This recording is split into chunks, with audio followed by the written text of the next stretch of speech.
and just vibe, just vibe, just vibe, yeah. Got another one, yeah, another one. So won't you sit and just vibe, just vibe, just vibe, yeah. Used to want the wealth of 1,000 sheiks, closet full of Jordan and silk on my sheets. 100-man fleet, all strapped to the teeth. No need for beef, cause it's all love, still respect in these streets. And that was me 20 years ago, being serious. Before reality hit my inexperience, I thought everybody wants the same goal. We on the same team, getting to that end zone. But if you don't play your part, then we don't win. Accept your share of the blame, cause we all men. Everybody got their own path and it's different. But lack of empathy makes us indifferent. Your struggles ain't really greater than mine, but how you handle it is how your character is defined. No need to cry over wasted time, a thing of the past. A grown man now, only out for the cash. So what you want, dub? A mansion and a yacht and a whole bunch of cars on a 20-acre lot. But what you need, dub? Just 4 corners and a roof. Central AC, enough space for a booth. But what you want, dub? 10 timepieces looking royal. Chilling by the pool, all covered in oil. But what you need, dub? Just one down like the soil. 6 or a 7 and she gotta be loyal. So it ain't about a want, it's what I need. So what you want? It ain't about a want, it's what I need. So what you want? It ain't about a want, it's what I need. So what you want? It ain't about a want, it's what I need. Reminisce on times that I was chasing a dream. Getting where I didn't throw a stake in the team. The light will shine bright with my face on the scene. Anxiety builds, I don't wanna be seen. Let me play the cut and just hem up the seams. Whatever it takes just to get that cream. Fuel to the fire so we get that steam. Made a whole city lit with a nigga from Queens who played jury with a judge that'll rip that spleen. Hunt what you kill and make that shit clean. Crush what you build, keep your self-esteem. But that only happens if you just believe. To make it up to heaven, yo, that's how to achieve. A whole lot to finish before I cease to breathe. Give it to him straight, no trick up the sleeve. Duck the BS, I gotta bob and weave. I chill in the crib and I smoke my trees. A mansion and a yacht and a whole bunch of cars on a 20-acre lot. But what you need, dub? Just 4 corners and a roof. Central AC, enough space for a booth. But what you want, dub? 10 timepieces looking royal. Chilling by the pool, all covered in oil. But what you need, dub? Just one down like the soil. 6 or a 7 and she gotta be loyal. So it ain't about a want, it's what I need. So what you want? It ain't about a want, it's what I need. So what you want? It ain't about a want, it's what I need. So what you want? It ain't about a want, it's what I need.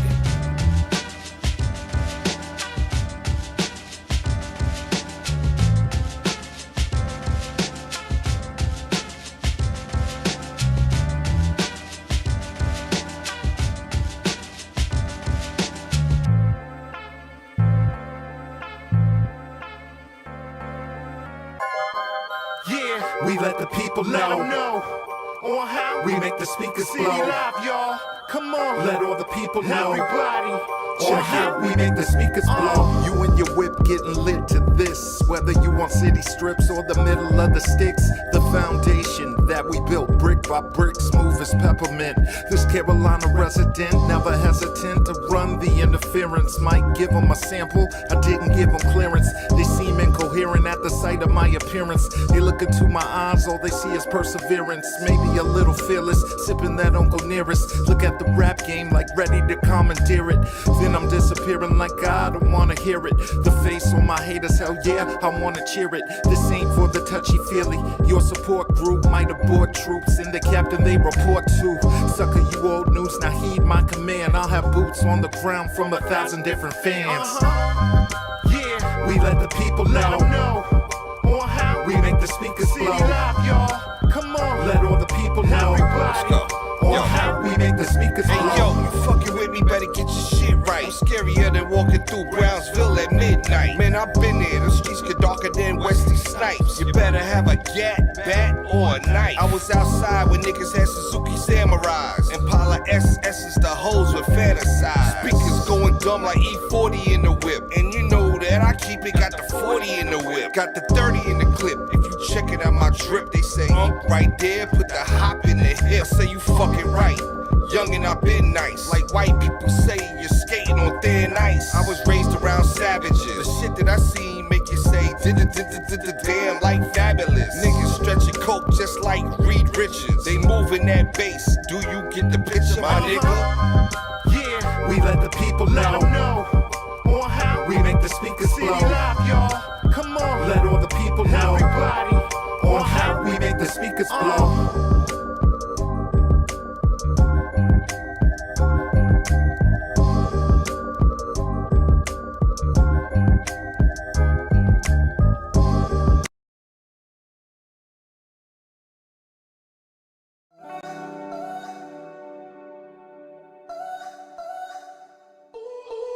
Hey,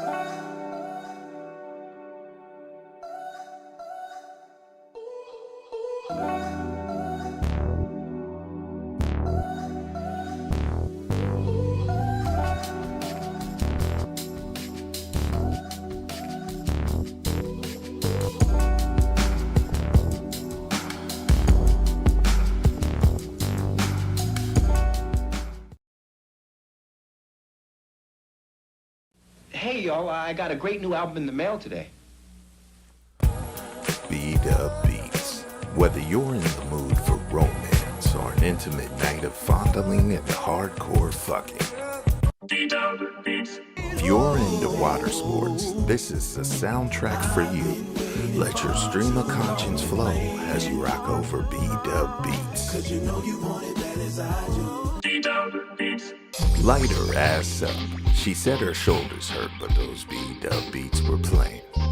Oh man, some things are worth pulling out for, like B-Dub beats. Here are the beats that made Florida Evans drop the punch bowl. Damn, damn, oh, damn, damn, damn, B-Dub beats. Fantastic album, man. Let me borrow it. No, my brother. You've got to buy your own. North Carolina is my home, here where the Smokies rise.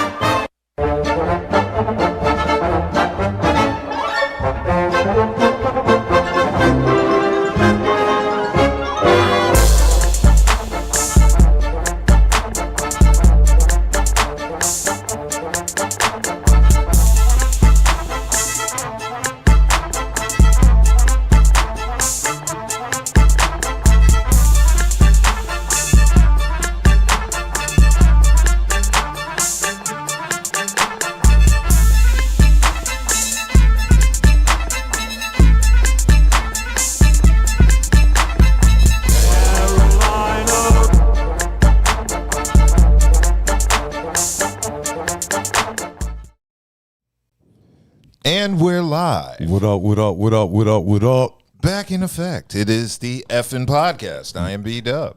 I'm Branson. Effin' Podcast 919. We got yes. I'm so used to just saying Effin' Podcast. We got to hit the tag. Effin' Podcast 919. In effect.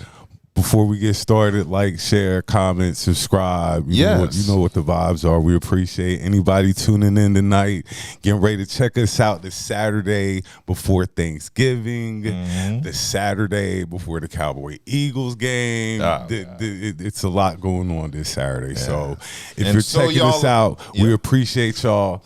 And like I said, like, share, comment, subscribe. And so y'all are aware there will be no show next Saturday. No, it will be. Well, y'all can do it without me. That's why we got Buddha. We'll go for Buddha it. know how to turn shit on. Okay, well then there will be a show. I just won't be present. Yeah. But the spirit of Dub will be in the air. The show must go on. You know what I'm saying? The show must go on. Hell, had I known y'all could have done a show without me, I could have hit the road today. Nah. Not just yet. Not just yet. Okay, so right now it is just us. Alpha Dog, a.k.a. Hassan, has entered the building. Yo. What up, everybody? Okay. You always got to check the mic, make sure everything. Testing. Yeah, we good. Yeah, there we go. Hassan in the building. All sweaty like. Yeah. Well, yeah, it's been a smooth Carolina weekend. We gonna do our regular customary shout outs. Shout out to Eighth and Fancy. Shout out for all of your adult beverage snacks and needs. That's then right. we have dank drinks. Shout out. The dankest of drinks. Then from there we have crimey dealers. Very crimey, very dealerish. And last but not least, we have the local plug. Please eat responsibly. Cool. All right, so I guess I want to start off the show with the very big special R.I.P. The news came out earlier today. We were definitely sad to hear it. Definitely Bull sad. City legend, Durham's own Rodney Rogers. passing away at the very young age of 54 years old. The Durham Bull. I know everybody knows Rodney Rogers from his NBA career as well as his career at Wake Forest, but of course we know him as a Durham legend. Right. Anybody that's from around here know him, local high school legend, Yep. Holiday invitation when Rodney Rogers came on the scene. The biggest moment in his high school, one of his biggest moments high school career, he dunked on Sean Bradley. Damn. Sean Bradley, he was at that time was the tallest. Where did Sean Bradley go to high school? I thought he was in Utah. Yeah, but he was at the Holiday invitation the same year. Him and Rodney Rogers played the high school game. Gotcha. Yeah, great legend, Bull City native. Yeah, Rodney Rogers, straight out of McDougal Terrace, Hillside High School graduate. Durham's own. Yeah, so of course he went to Wake Forest as a Demon Deacon from 1990 to 93, sparking one of the best eras in the program's history. So much so they retired his number 54 jersey in 1996, just 3 years after he left Wasn't school. he Player of the Year in 1993? Yes, he He was. was ACC Player of the Year. Rodney Rogers was a monster. Back Wasn't in it those days. Childress, point guard Childress played with him, I think, that same year too? I think they Childress? Yeah, Randolph Childress. Randolph played with Childress, him. yeah. And then Tim Duncan came. He after came in Duncan following came after Rodney left. Rogers. Yeah, Wake Forest did have a little squad, a couple. Back then, yeah. they had a couple of ballers back then. What happened? They all went to the NBA. They legends. And No, I'm talking about now. in the ACC, you have to deal with Duke and North Carolina. That's what I'm saying, and they You still got have to their deal own. with state now. So you have all these schools you have to compete with for recruits, and it's hard to bring in recruits, especially out of North Carolina, because everybody trying to go to Duke or North Carolina. Then after that, it's like State or Wake Forest or the other schools. But Wake is done what Wake does. Like they just be the beating boy of the ACC. Yeah, so of course, And Wake had Chris Paul too. yeah, of course. They had a couple of. Wasn't that like the last great player? Yeah, him and Jeff Green. Teague was Teague. probably Yeah, Teague, Teague yep. was the last like baller from Wake Forest that I can remember. Yeah, so former Wake Forest coach Dave Odom gave some words about Rodney, saying he was truly one of the greatest athletes to ever play in the ACC. You could place him alongside the very best our league has ever seen.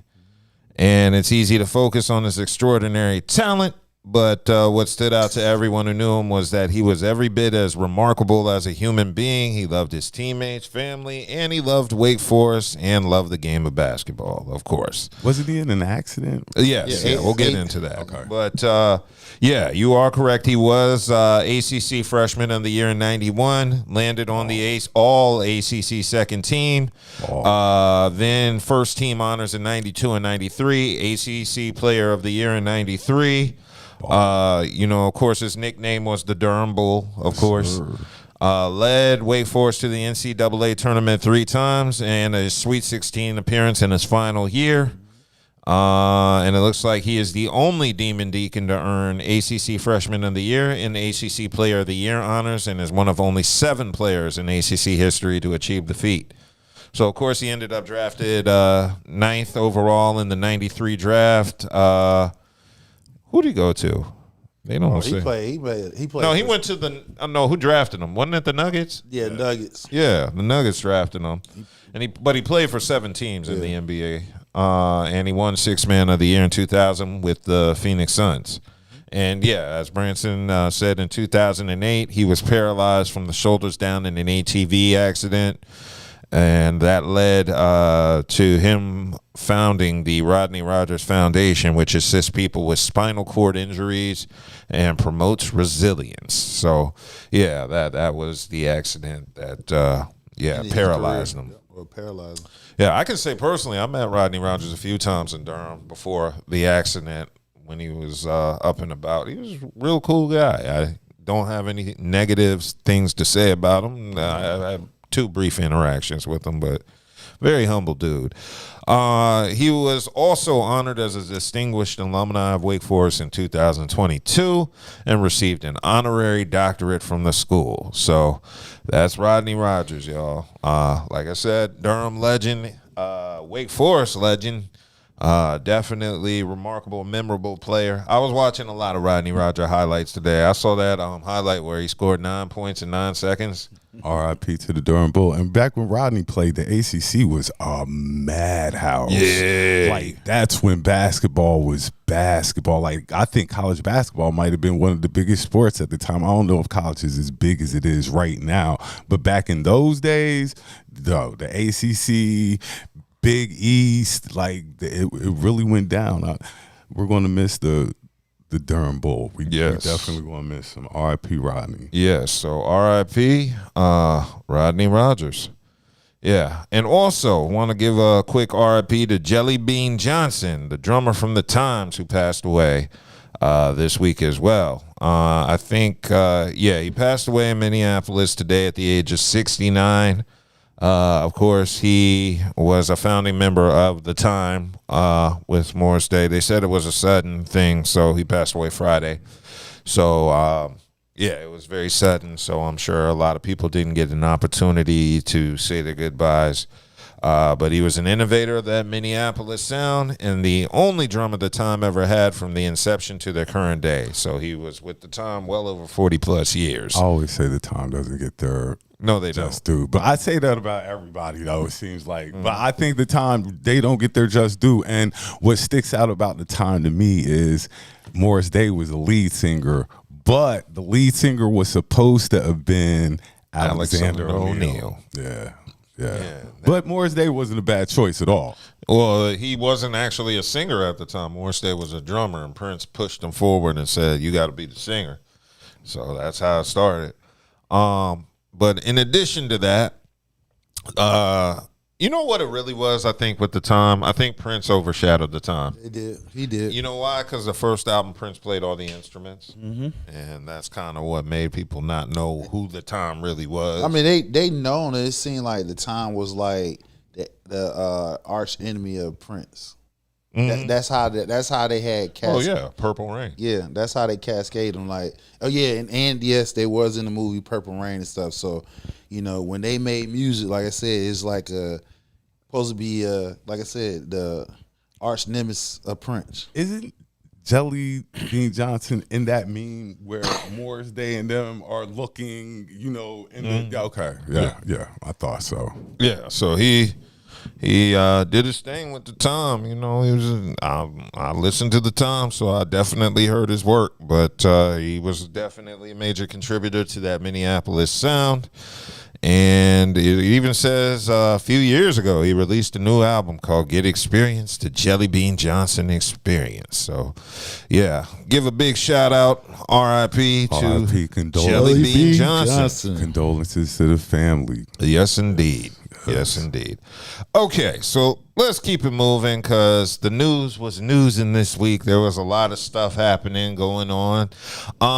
One major thing that popped up Friday was Megan Thee Stallion. I did not learn Megan was, I didn't even know she had a court case going on until I saw what was going down. But it definitely looks like Megan Thee Stallion is in the news for a trial, and it's a defamation trial, I believe. Federal at that. A federal defamation trial. That's no joke.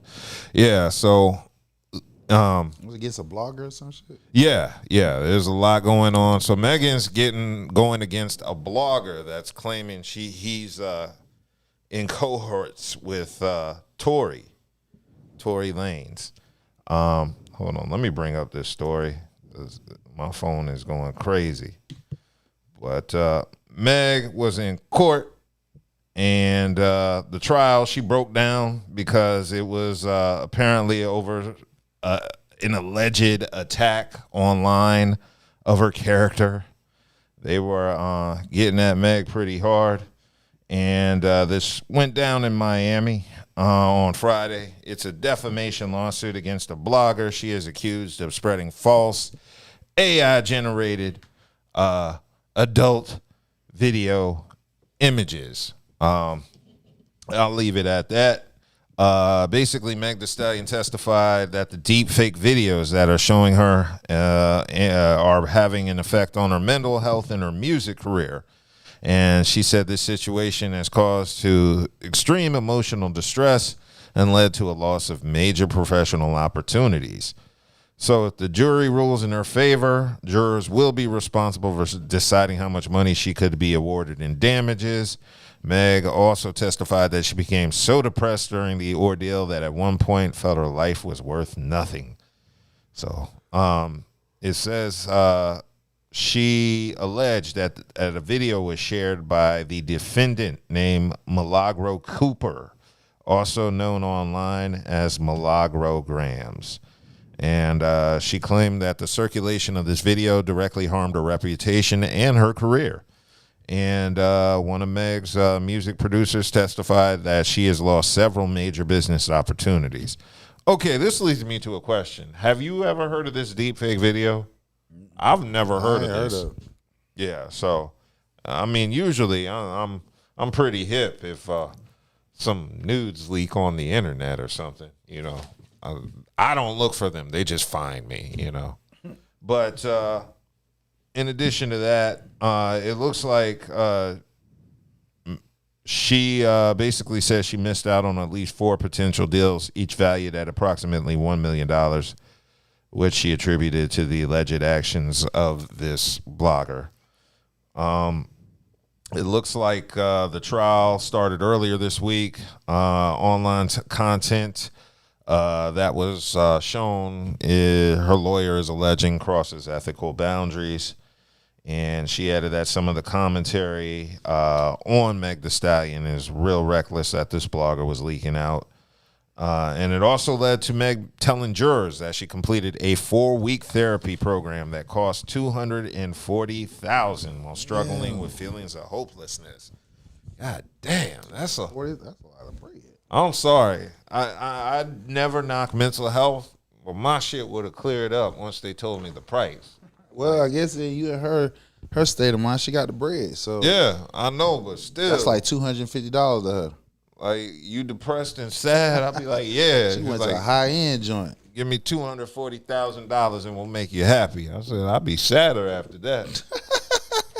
Hell no, that's a new exotic car. But yeah, this lawsuit goes back to October, and I mean, I ain't even cut you off. If you really look at it though, the type of money that she done missed, yeah, you know what I'm saying? That $250,000, that's like $4 million total. Right, exactly. She need to invest that $200. I'll go sick too if I lost $4 million on some BS. Yeah, my mental be messed up too. Ain't no chump change. Exactly. So this lawsuit was filed back in October and alleged that this blogger intentionally spread false information about Meg in an effort to support Tory Lanez. And so she's alleging that this dude is conspiring with Tory Lanez in regards to all the deep fakes and stuff like that. So that's where they're at right now. Meg broke down on the stand crying, describing all this, and they'll resume the trial Monday. It looks like the blogger is expected to take the witness stand, and a jury decision in the trial could come as early as Tuesday. So doesn't seem like it's going to be a long-ass trial if it started last week and it's expected to end Tuesday. But they want that shit done because everybody want to eat turkey on Thursday. So they like, let's hurry this shit up. Yeah, let's hurry this shit up so we can get some turkey. I've just never even heard of this. I didn't either. Yeah, I'm like I said, I'm usually good with internet rumors and shit. I do a podcast.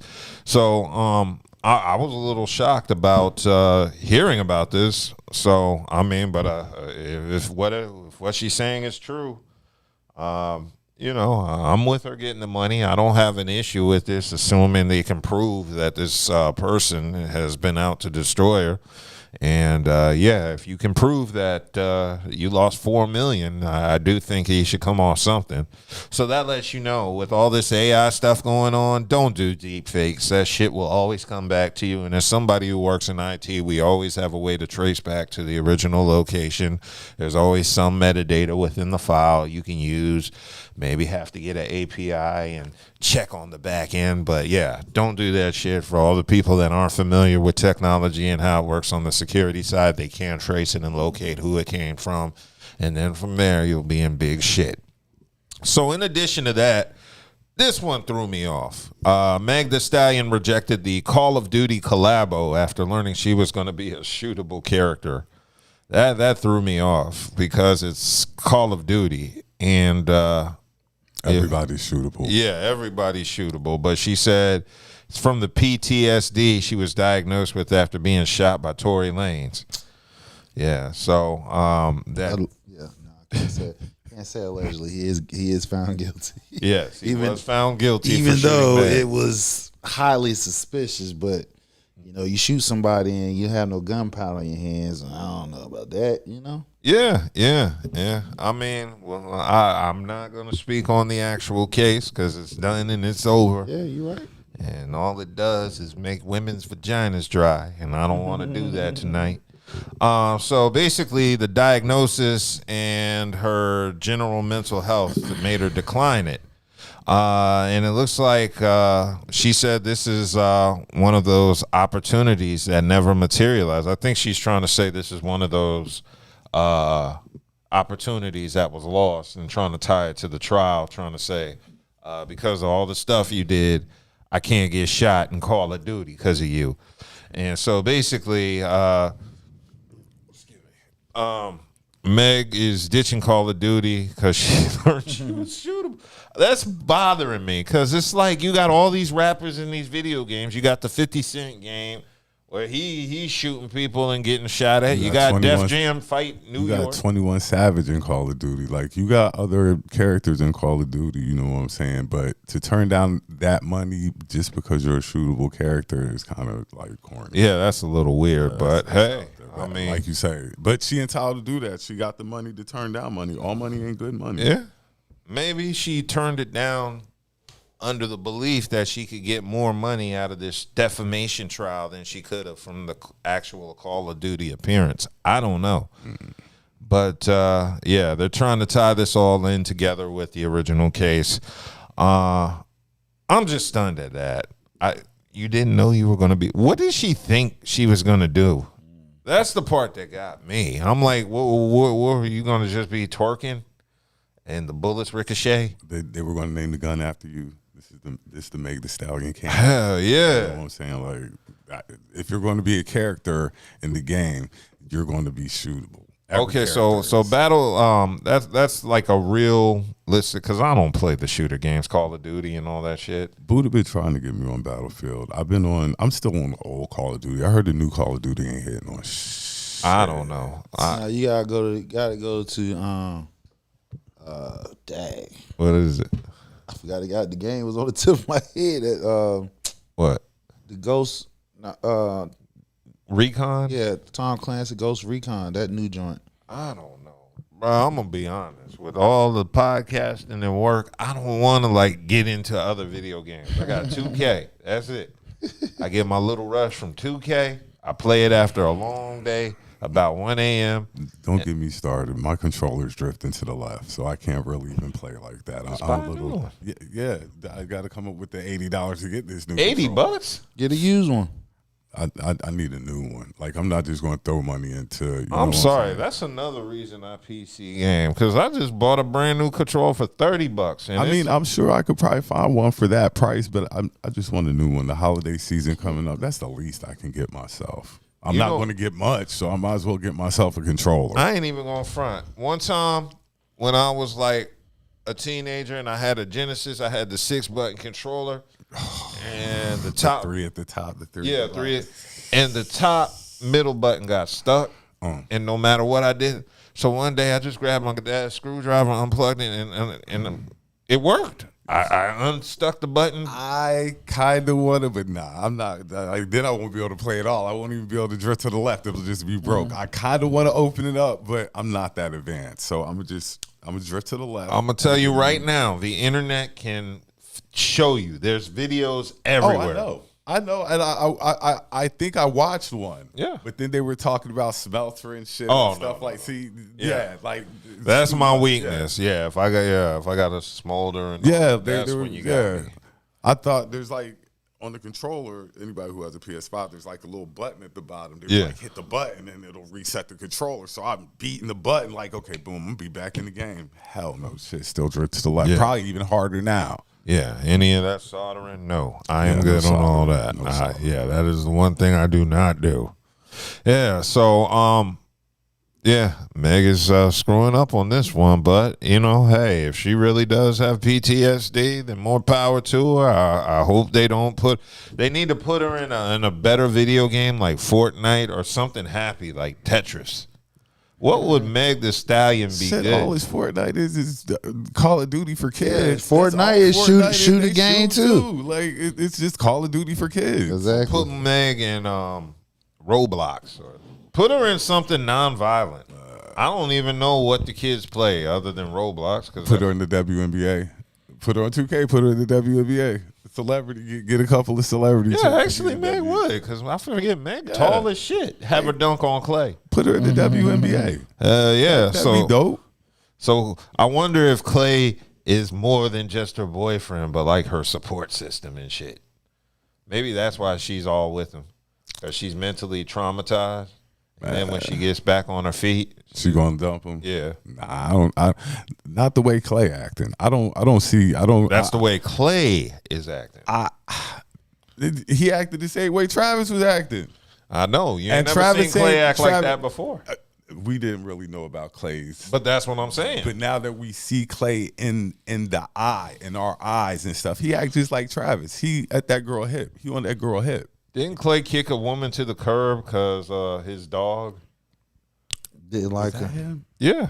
Yeah, that might have been. It was something about didn't want to spend time with it or something related to his dog. You know, everybody. You probably taking on a girl who had a dog and Yeah.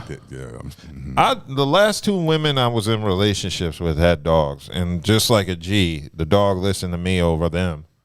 I've been dog sitting before for Yeah. a friend. I've been dog sitting. I like that. I don't mind if your dog is well behaved. I don't mind watching them for the weekend. The key word, Well behaved. well behaved.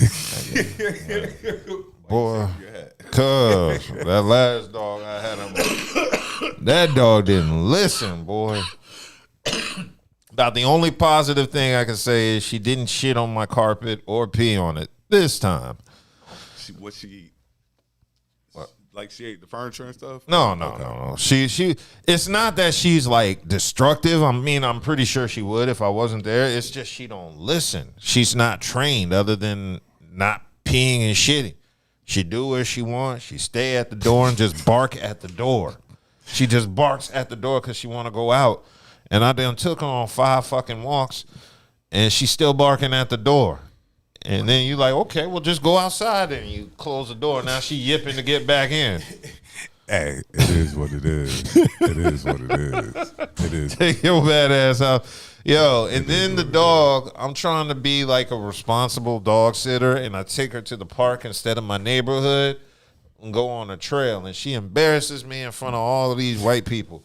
The dog just lays down in the middle of the trail. So we walk away, and she just boom. And they looking at you like Yeah, and they looking at me like I'm beating the dog. Oh, God, he's probably abusing the dog. No.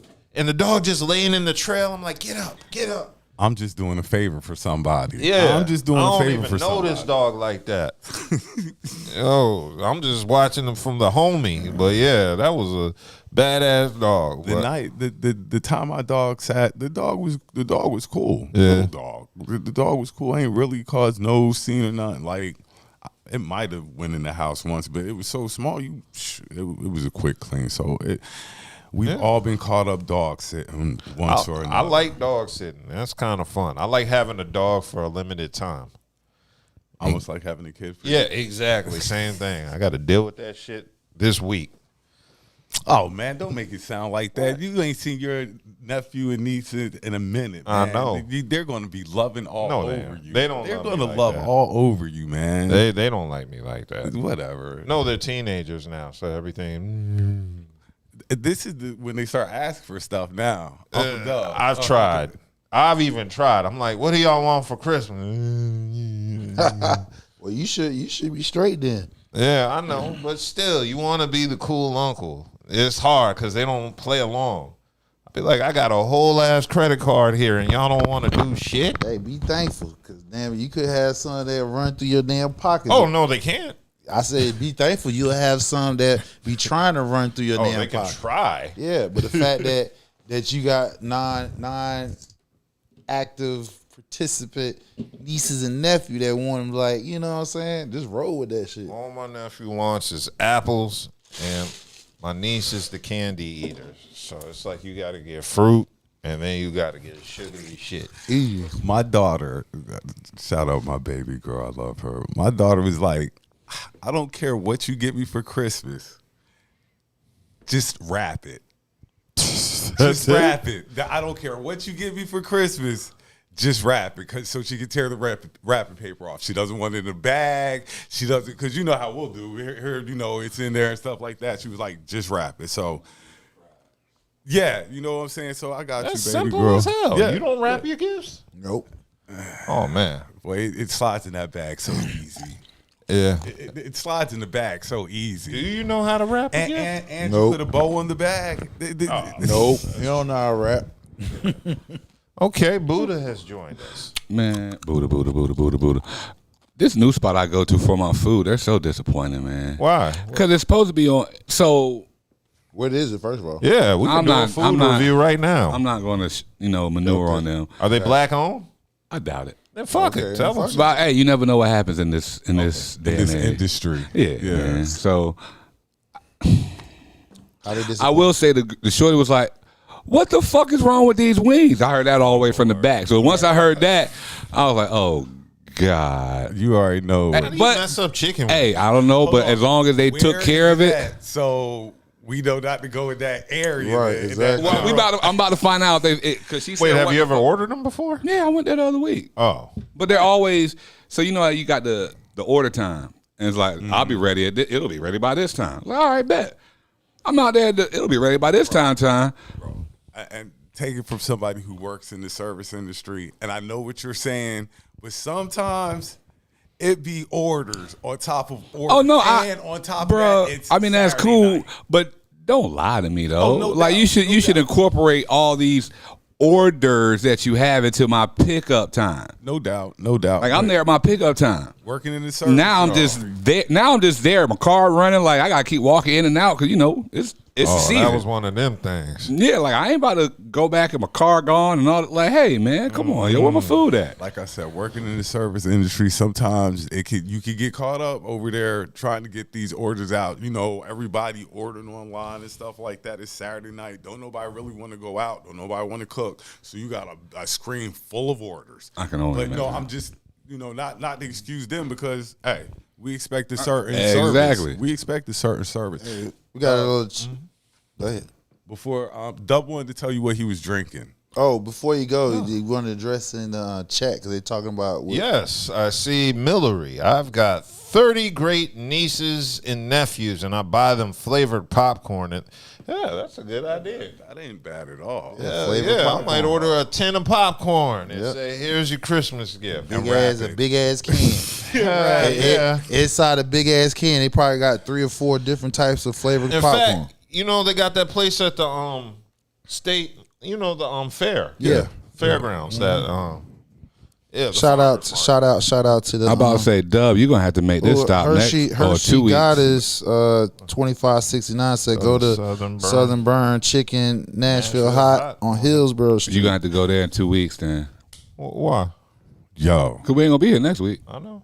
we gonna do it Saturday. We gonna do it Saturday. We are? Yeah, we gonna be back. You wanna be back? Better tell Buddha if he's operating. Hey, the you camera. you better you better if tell Buddha me. Wanna be here, we gonna do it. Like if he back, we back. Yeah, I'm about to say I'll be back. I'll be back. Hey, now let me say this, and oh, shout out to my cousin, man. Shout out Bree. It's her birthday. I knew it was somebody's birthday. I forgot about. Shout out Bree. Happy birthday. My man. wild. My wild. Well, hopefully she ain't as wild, but shout out Bree, man. Hey, I always tell y'all, the Metro make a monster out of anybody. You stay down there long enough. If the Met get his hands on you, nigga, you gonna turn into a monster. Yeah, it does. Is that a good monster? Not. Look, he said not. It's just a monster in general, yo. It's just the way once you monster like cheese. You have to. You're going to adapt. It's to an the streets. yeah, it's an You're going to adaptation adapt of to life. the streets, one way or another. You're going to No way you adapt to look the at it. streets. I know, There's no man. way to get around it. You're going to adapt. Shout out to my My cousin. family is in Colombia, so I know. Yeah. Yep. the Shout Met out is to the wild. McNeils and Okay, all out well, down since there. we were talking about kids and all that stuff, What were you drinking? Yeah. what? Oh, I was just drinking a regular Sprite. Well, No. Listen. It was a Sprite, but it was a winter cranberry selection. And it was No, delicious. you know what? That is good. I like that. Yeah, that like- shit I bang. try that. That's You know, we bang. take labels off. Dove was like, "Well, how they gonna know what I'm drinking? You gonna tell them what you drinking?" Yeah, You it know, was- with that You time can't- of year- a what's our winterberry favorite- Sprite. What's our favorite? Mine is that creamy vanilla Coca-Cola. No, Oh, you like Coquito. no, Coquito too. But the only time I go to McDonald's, Oh, yeah, holiday pies. only time I go to McDonald's. Oh, yeah, I forgot. Yeah, see, I forget that from one fat dude to another. I Yes. forget. You ain't nowhere near fat no more. Yeah, you ain't, bro. Me and this dude sat at the drive-through line for 45 minutes for these. Yeah, and waited on a holiday, and it Waited was on a worth holiday, it. Oh, that's too. savage. Yeah. No, that was worth That's it. savage. Exactly. That's Wait in line for an hour And for it some was damn worth pies. it. Yeah, it was worth it. Well, that bitch was hot, huh? That's the Yeah, worst it part. is. Now that's the fat boy coming Right, out. exactly. And you know how bad it was? Because Cookout was right next door. We could have got a milkshake and called it a day. We said, Right. fuck that. Holiday pie. Holiday pie. Holiday. Let somebody else get the ill gut. Yeah. Okay, let's keep it moving because I did want to discuss our main topic, which was Brian McKnight being in the news this week again. This time he did an interview with Anton Daniels. I actually sat there and watched the whole interview. It was actually interesting. The one thing I learned is Brian McKnight is an asshole, but he's a talented asshole. He's a very smart asshole. He had a double major. He said when he was in college, this dude was doing computer tech, and I forgot what he said the other one was. Mathematician. That was it. So he was a mathematician, computer tech guy, and singer-songwriter. And he chose singer-songwriter. So, but anyway, in the interview, he was receiving criticism because he basically said he never loved his first wife, and his whole first marriage was a shame. Two families are two prominent families in the Black Adventist Church. We both met at the college where I was going. She came, I was a sophomore, she was a freshman. We kind of started dating. The next year she gets pregnant. This is back when shame was a real thing. I know, yep, I get it. She's back home. She tells me she's pregnant and that she's going to get an abortion. Because I'm like, yeah, we should probably do that. You're 18. I'm 20. Why would we? I'm just about to start this whole thing. Maybe this is the route we need to go.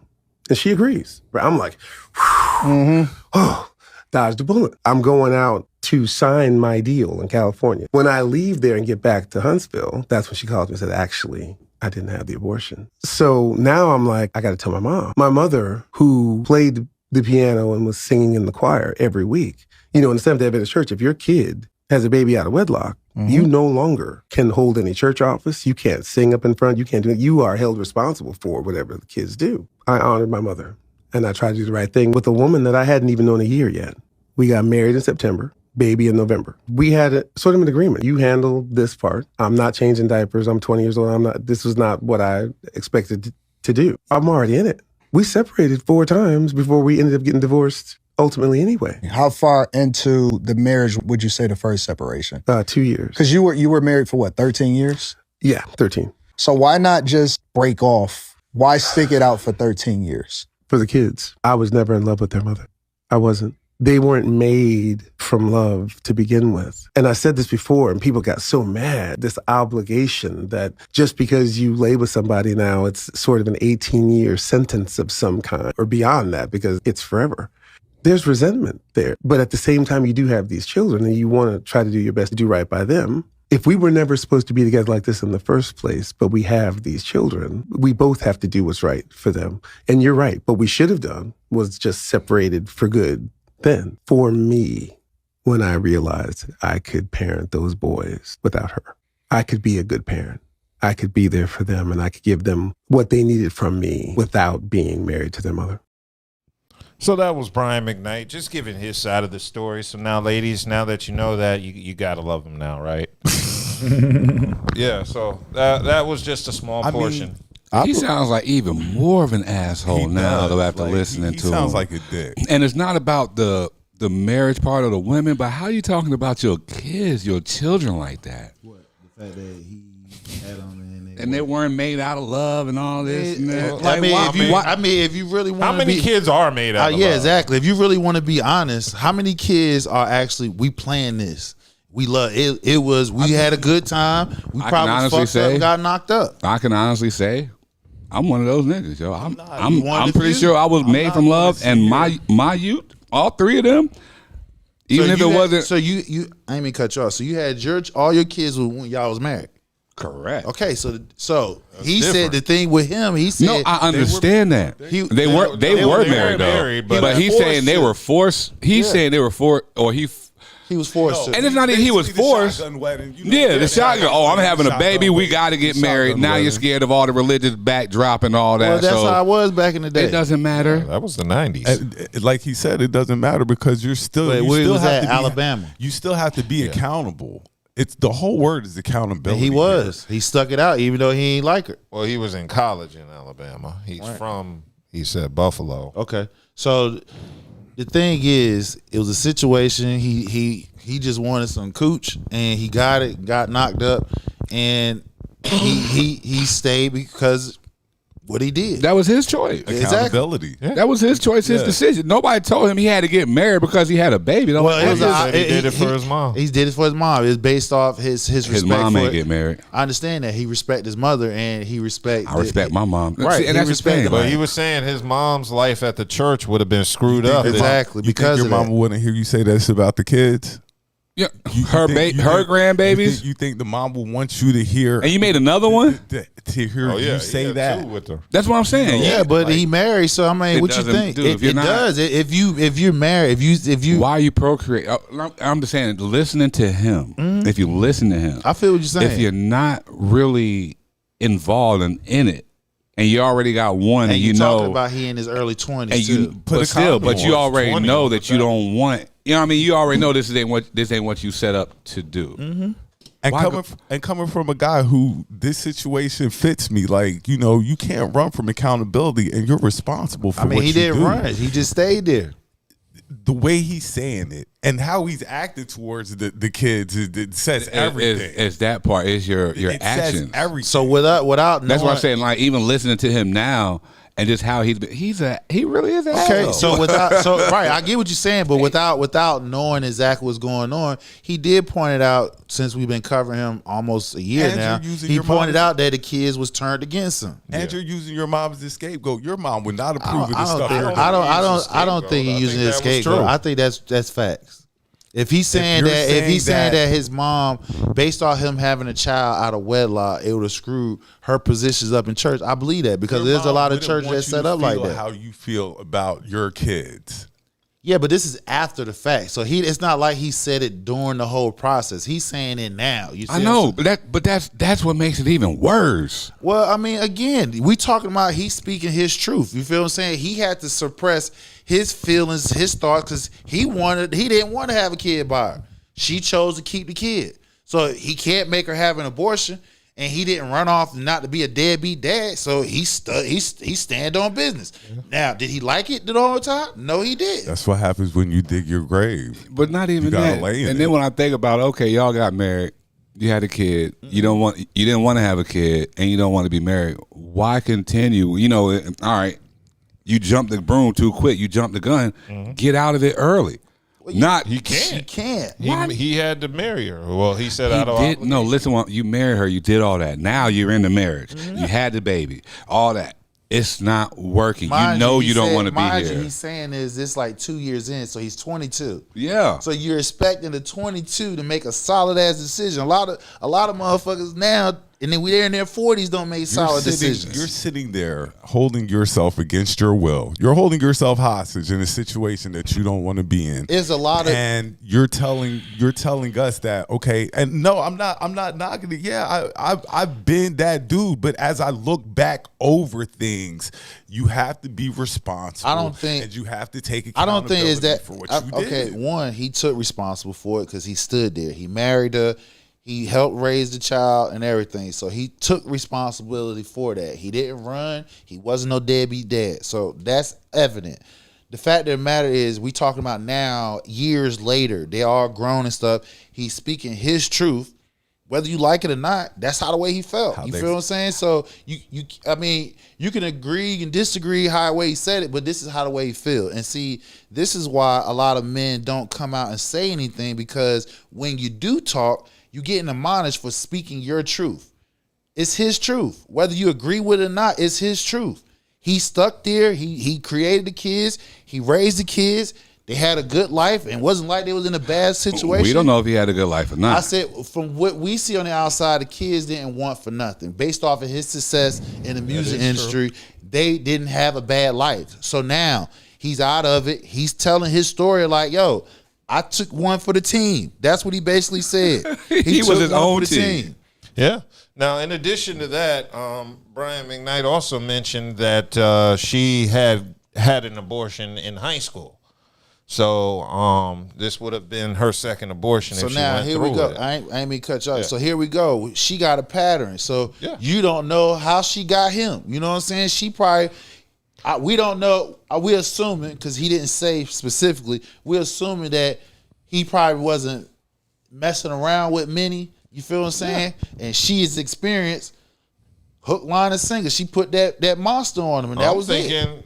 All it take 18 seconds for 18 years of 18 years. I was just thinking, yo, this man is in college, 20 years old, about to get a record deal. Mm-hmm. Trapped. She trapped his ass. Yeah, and she lied to him and said she was going to get the abortion. And so he's going to sign the deal thinking shit is all good. And she just waited till that ink was not even dry. It was still wet and said, yeah, I ain't having that abortion. We want, but you can say he could have wore a condom too. Yeah. To not even get in that situation. Yeah, I mean, I agree with you on that. There are ways to get around the situation. She and then didn't let's say, necessarily trap him. He went in willingly. Again, he didn't say specifically, yeah, I wore a condom. He didn't describe how the sexual encounter happened. So we're going to assume, right? We done spoke on the fact that there's a possibility he didn't use no condom.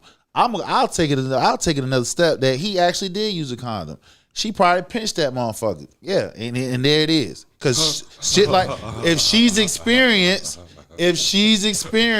she had an abortion in high school, she met him. It's been situations men get set up because a woman poked a hole in the damn condom, or he probably threw it in the trash. They scooped that motherfucker out. And all you need is the damn it's stuff that turkey baster. Exactly. So exactly. An 18-year-old in college has one. I'm gonna just throw this out there. Yes. Because most of the time you'll be like, and I had a condom on. That's most of the time. If you're referring, you'll be like, I had a condom on. So I'm gonna go with he didn't have a condom. That's what I'm gonna go with, because if you had a condom on, you'd be like, she got pregnant and I had a condom on. Mm-hmm. Well, I can take it up from the fact that he didn't, because like I said, if she is reported that she had an abortion in high school, she's more experienced than he is. Yeah, and he's in college. He's about to get a record deal. She gave him a 52 fake out because he's telling her, have an abortion. I don't want no kid.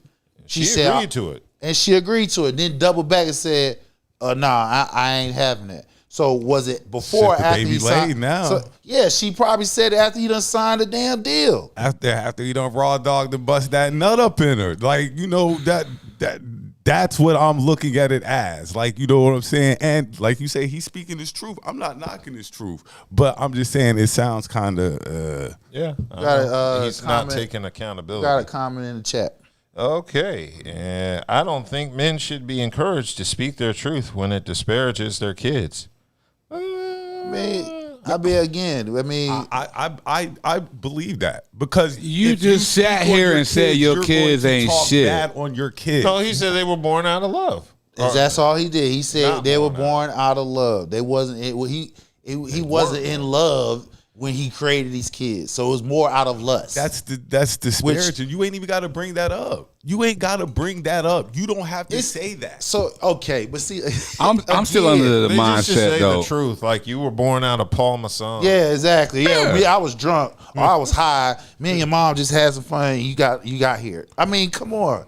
A lot of pregnancies outside of marriages, that's about 70%, isn't out of love. It's being they didn't reckless. love that. They love the action. They love the sex. It's reckless. They didn't love that person when they created that child. It's reckless. It's reckless. So that's a lot. So that means a lot of us is guilty of that. A lot of us who hasn't been married. So if you're married, that's a different story. We talking about the ones who isn't married, and so if you ain't married, majority of kids that's being created isn't out of love. Hey yo, Anton Daniel says, "Come on, bro, in the Eagles hat. Stop simping, bro." It is what it is. Sometimes you got to call the truth what it is. Man, that's not truth though. I'm just Yo, saying. is that the real Anton Daniel? I'm just saying. The thing is though, a lot of kids created outside of married couple isn't done out of love. Yeah, they probably love that. They probably love that. If it was a woman, they probably love that man's penis. If it was a man, they love that woman's cooch. But he's married with an extra kid. Right, but he's saying he did not want. Listen, he said beforehand. He told her, "I don't want no kids." He should have stopped at one. No, I'm saying, but I mean, if you already married, you already married. I mean, what you gonna be there? do? Why? See, I guess this is where I'm lost at. I guess this is where I'm lost. Why are you compounded on the situation? Correct. Like if you think and you really feel you made a mistake and you don't want to be here, you know what a marriage is supposed to be, especially with your mom being so deep in the church or whatever. Your mom is not the one getting married. Your mom is. I don't understand how whatever you got going on is going to damage what your mom had. Her standing in a church. So how many? Because if I'm not mistaken, a church is supposed to take everybody. We're talking about families. A old school church. It doesn't mean we're talking about a church. We talking about. My grandma used to basically live and had us in a church every week. I feel what you're saying. What I'm saying is this: you can't. The man didn't want to have no kids. He did. He's married. You're respecting him. How many guys or women in their early 20s goes against their parents? Yeah, I was too scared to go against my parents. You know what I'm saying? The only ones that go against, you one of the few. Yeah. Majority of us, I wasn't pissing my pops off at 21. Majority of us, we ain't bucking early 20s. I ain't marrying nobody. Exactly. Though. I keep it real. You feel what I'm saying? Now, I wouldn't. My dad wouldn't put me in that situation. I was going ape shit. I know we were going against our parents. I know we were. And my parents will tell you that we were going against them. Okay. So that's I believe it. So that's the difference. You are admitting and acknowledge that you was going against your parents. A lot of us didn't do that. We respect our parents and what the hell they saying. So even though we didn't want to do it, we did it because out of respect of our parents. Okay, how much did you respect? Were you still out here fucking before you were married? I mean, were you out here fucking before you were married? Because that's one of the main things your parents going to tell you. Don't be out here fucking unless you're married. Don't be bringing no kids into this world unless you're married. No, not mine. Mine didn't say that. There's levels to everything. That's why I don't understand why people always try and throw it on a religion or something like that. Like, because if that's what you are trained to do every day of your existence, brainwashed. That's not brain. If your dad, if he was still so concerned about his mom, he wouldn't be saying nothing. Hey yo, Anton said, high top fade dude keeping it 100. That's you. Yeah, I know. Okay. No, it's Buddha. Yeah. No. So in addition to this interview, yeah, and shout out Anton. Yeah, shout out chat. I watched the whole interview. But yeah, in addition to that, they went over Brian McKnight's divorce proceedings. I thought, he was going easy on her with the divorce proceedings. He was saying he paid $18,000 a month in combined child and spousal support, $8,000 spousal, and he said that was $5,000 and $5,000 for the two kids. And then he said he added that the obligation lasted until his youngest son turned 23, and that he gave up a percentage of the songs written during the marriage. So that was expensive. That's very expensive. So that man can express what the hell he wants to because he paid for that. Literally, figuratively. Yeah, now he did, of course. You know what I'm saying? Because that's what you stuck it out to do. He done it the whole entire process. So he like, hey, even though I had these children, I ain't like it. So I mean, shit. I mean, like it, love it, hate it. It's his truth. You feel what I'm saying? We should not be admonishing people for speaking their truth. If this is how they feel, this is how they feel. Either you respect it or you don't. Yeah. No, I ain't respect it. I just say you sound like more guy. You still sound like more of an asshole. I mean, that's the point of the interview. Exactly. Brian McKnight is not going to get a fair shake on other media platforms. They're going to give the propaganda. I kind of wanted to hear the whole side of the story. Now I kind of want to hear the side of his first wife, just to hear both sides so I can figure out where the truth is. Yeah, you can find it. It's somewhere in between. It's somewhere in the middle. But the one thing I can say is he was financially supportive of his children. He took care of his kids. They never lacked in the money department. They never lacked in that department, so they were always good financially. They just lacked in the emotional side. Yeah, I mean, I'm pretty sure he wasn't Father of the Year. But that's a lot of damn families right now. There's some lacking going on. He's just famous with his. Exactly. So we all know the situation because we've been covering Brian McKnight for about a year. Yeah, he always gives us good sound bites. He's been very consistent.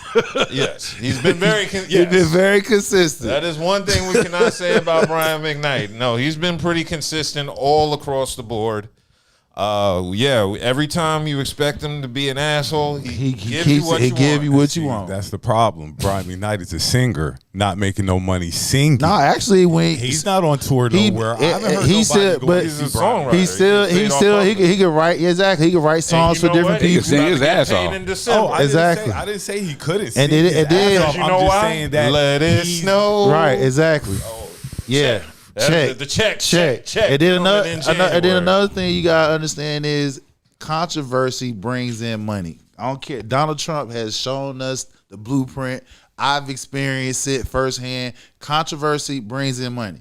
Somebody's always gonna hate you. Somebody's always gonna like you. If you stand on business and you true to what you're doing, somebody's gonna be like, I'm gonna give that man or that woman some money. Mm-hmm. That is true. So overall, like I said, if you haven't had an opportunity to watch the interview, I would strongly recommend y'all checking it out. Even if you don't like Brian McKnight, just watch the interview because it'll just help fuel the hatred you already have for him. Keep it burning. Yeah. Keep the fire Keep it burning. We got a comment. We got one comment. Yes. What it said in the comment? Okay, so yes, it looks like Key Mia says, no kids want to hear they were not created out of love. Some things don't need to be highlighted, even if it is true. But I'm simping. No, we all have different viewpoints. But it's cool, though. Yes. I'm trying to protect identities here. But, I personally... y'all done screwed up my flow. No, go ahead, man. I was trying to tell. Look, I'm trying to help. I'm trying to help him, man. Yeah, okay. I'm trying to help him out.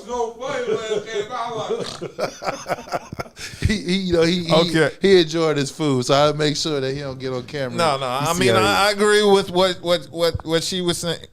Oh, I agree with the part with no kids wanting to hear they're not created out of love. So, yeah, I mean, it's hard for me to understand that point because I was born in a two-parent home. So, my parents were married when I was conceived and born. This is a two-parent home. That's what you're not seeing that he's saying. It's a two-parent home, but I don't care. Brian McKnight just said exactly what you're saying. Yeah. He's in a two-parent home. They're not being made out of love. Yeah. So you can't guarantee that. Well, I was made out of love. Brian McKnight just said we didn't. How you know your mom was knocked up and your dad was forced to fucking marry? You know what I'm saying? Oh, he wasn't because I'm the youngest. You don't say that. So he was the last one. And how many of you? This is just two of us. Oh, okay, I'm the youngest, and I have an older sister. Okay. And they got married in 1977. My sister was born in 1978. So, I mean, there was why you don't say that about kids. But if he you're protecting anybody's feelings. But we got this. Anybody's feelings. It's been evident that since we've been covering, Nigga went all the way to the youth. Right, but it's been. I'm sorry, he went all the way to the kids. It's been evident since we've been covering him. He been going back and forth with the kids. You feel what I'm saying? So ain't no love lost between him and his kids. He already done said the wife done turned the kids against him. So it's hard feelings this. So if he say what he said, how can he really say the wife turned the kids against him if he already has these sentiments? Like he's the one that said he has these sentiments. No. This in 2025. Exactly. Thank you. But he's been giving off these sentiments since we've been talking about him. The kids were grown when he gave off exactly. these sentiments. He didn't say it throughout the time. Y'all are saying this is his truth. It is. He's speaking it right now. So he's been feeling like this whole time when he was in the marriage, raising the kids and everything. Yes. You know what? I wouldn't be surprised. There's more people that feels like him. That's like, how do you know they felt love? If he's telling you they weren't made out of love, how do you know that he showed them love just because they're in a 2-parent household? No, he did because he was financially there, financially available. He took care of financially. Yeah. And money ain't love, but okay. I know, we got it. But I'm sure most kids would rather have money than love. Have money and no love, or have love and broke his head. I'm not going to say that. I'm not going to sit there and say that because you know how many poor families. I'm about to say, my grandparents, broken families are as dirt, just as happy as ever. All the love out that made everybody happy. Money, yeah, they might say it might buy you happiness, it might not. But I've seen with my own eyes people without money, dirt, broke, poor country. That's what I come from. Love. Okay. That's what I come from. So now, and that's true, because why? I have family members that have done the same thing. But as it translates into today's modern economy, that shit don't work. If you broke, motherfuckers be mad at you. You can give all the goddamn love in the world. They looking at you like, why the fuck you bring me in this damn world and you broke? You fucked up. I just saw online just the other day a YN talking this. She's talking this like, why is you don't have the finances to bring us in this world. You bring us in this world, then we got to carry the burden and responsibility financially. Why? Because you didn't do it, so you banking on us to do it big in school, college, or whatever to bring the family out. That's every single human being. Well, that's not what I'm saying. Nobody asked to be here. That's like every single human that's been on this planet. There are cases where people are poor and love just carry them over. Yeah. But there are more cases they got all the love, the money wasn't there. They like, fuck that. All right, we suffering. We're poor. I don't care about the love. I want to be out of the mix. Because most motherfuckers in this world are broke or living under the median. So I don't know about now. When you've never had money, you know how to live without money. Well, see, like I said, you never had it. I don't know. I can't. I knew what it was. Didn't have it, and I also know how I feel to have it. I like having it. Yeah, you feel me? I kind of. I went from not having it to having it. I like having it. So ain't nobody gonna listen. I'm gonna tell you right now. Let's keep it a buck. You can give all the goddamn love to your kids right now. If they're struggling, they get the basic shit. They gonna exactly. They gonna hate your ass. Y'all just have some bad parenting skills or something. They no bad parenting skills. I might. We don't know yet. I ain't got listen. I ain't got no. First of all, first of all, I got a track record, so I ain't got no bad parenting skills. I'm a grandfather, and also outside I got one in college and one is a toddler. You feel what I'm saying? And one in college, she is a business owner. So yeah. I got a track record about what I'm saying. You know what I'm saying? So you got to have that balance. You got to have love and money. You can't have one heavy or the other. It has to be balanced, closest balance as possible. Mm-hmm. Love don't carry you if you can't get no food. Love don't carry you if you can't buy no clothes. Love don't carry you if you can't get no damn Christmas present. Love don't carry you if you can't do the basic things every day. You talking about my family. That the same love that don't carry you because you broke. Mm-hmm. The same family that came through. The same family that came as through. Generations going on, that changed, bro. Through. As generations continue, that model changed. What happened 20, 40 years ago, That doesn't apply right now. The economy does not allow you to be poor. Because if you poor, you are homeless. Yes. There's a lot of poor people out here. And they're homeless. I'm poor. And let me find a kid that's homeless saying, I'm happy. I got all the love, I'm happy. They will trade that shit in a heartbeat to have basic shit, like having a roof over your head. So they'll trade their family in just for money, is what you're saying. A lot of them will. And you are not poor, that's the youth. Oh no! I'm like my girl at work say. I'm a poor black. But I'm happy. Yeah. Listen, my man said, and I come up. My man said we should have a call-in number. I'll be wanting to get a call-in number, should have man. Call-in number. I'll be like, let's set a goal: 10,000 subscribers, and we'll get a call-in. Yeah. That's some new technical shit I got to figure out. Exactly. So, look, y'all, the goal is we get 10,000 subscribers. 10,000 total or 10,000 new? 10,000 subscribers. 10,000. We hit 10,000. We hit 10,000 subscribers on YouTube. We're gonna have a call. Yeah, we're past that on Facebook. Yeah, we will. Yeah, 20. Yeah, we need to ball harder on YouTube.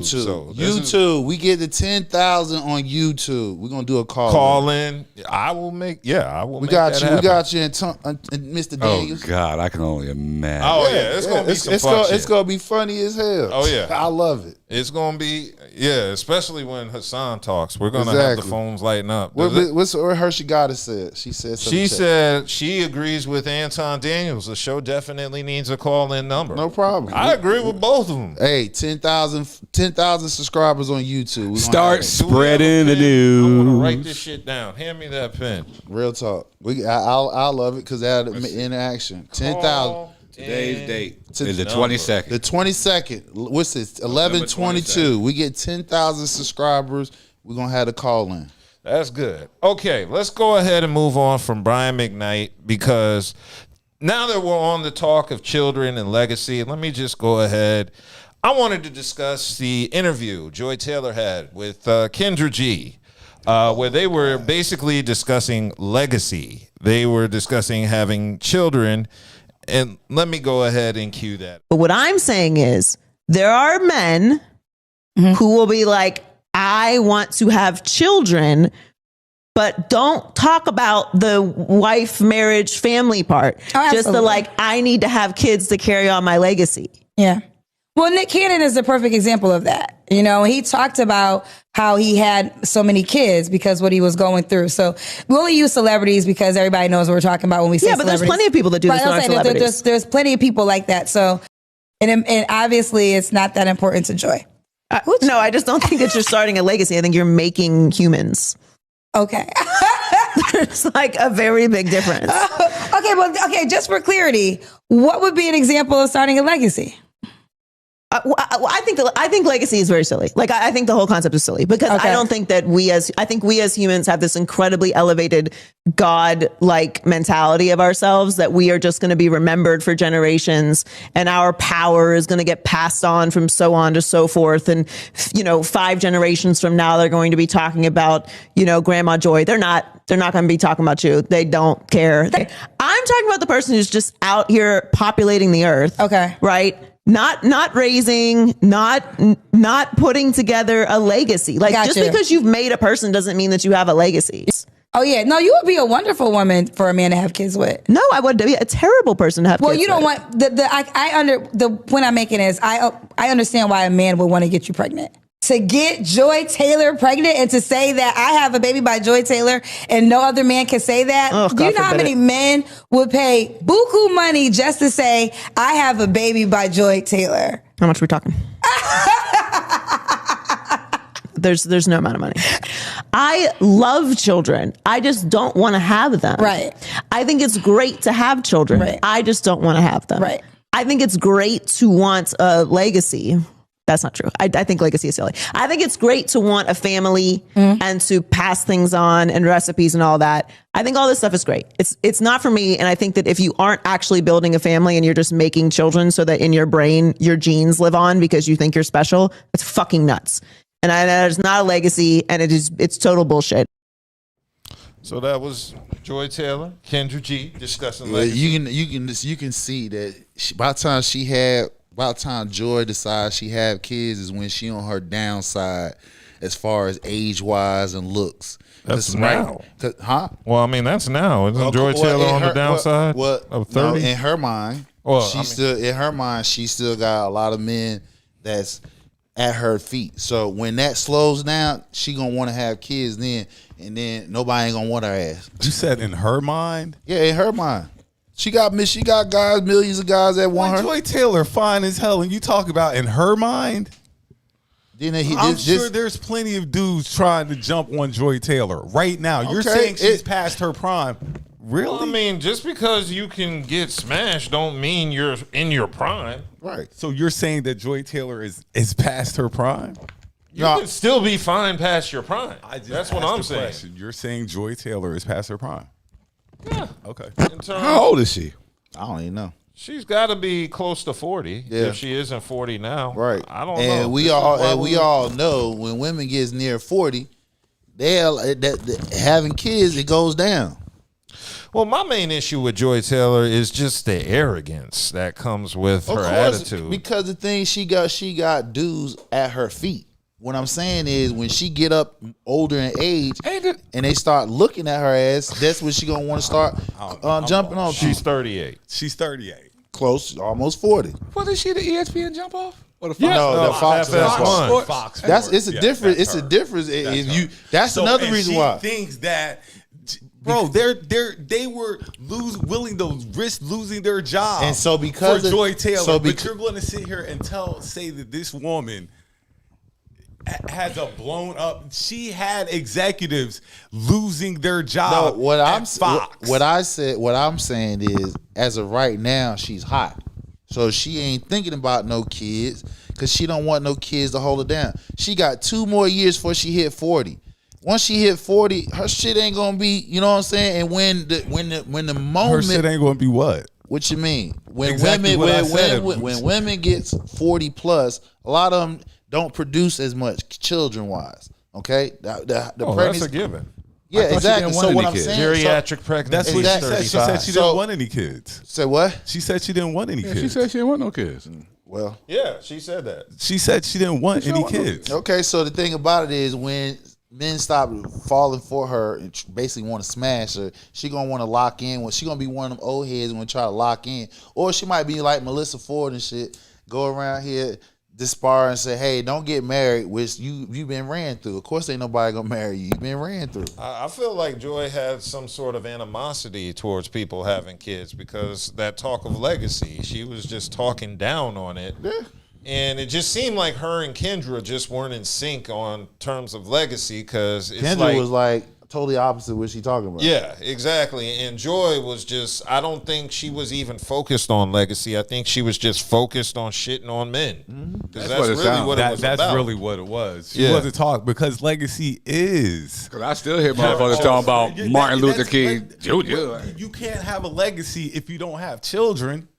Right. You can't have one. So that makes no sense what she said at all. Well, I don't know. Because didn't we know about Sir Isaac Newton? He died a virgin. That's random as fuck. Yeah, that was. I just had It just threw it. I kept thinking, who's a fucking famous virgin? Did AC Green ever populate? Yes. Yeah, he did. He got married. Yeah. That's well in his 40s, I think. And I know those kids are made out of love. Oh, yeah. Every last one of them. That nigga was busting triplets in that thing.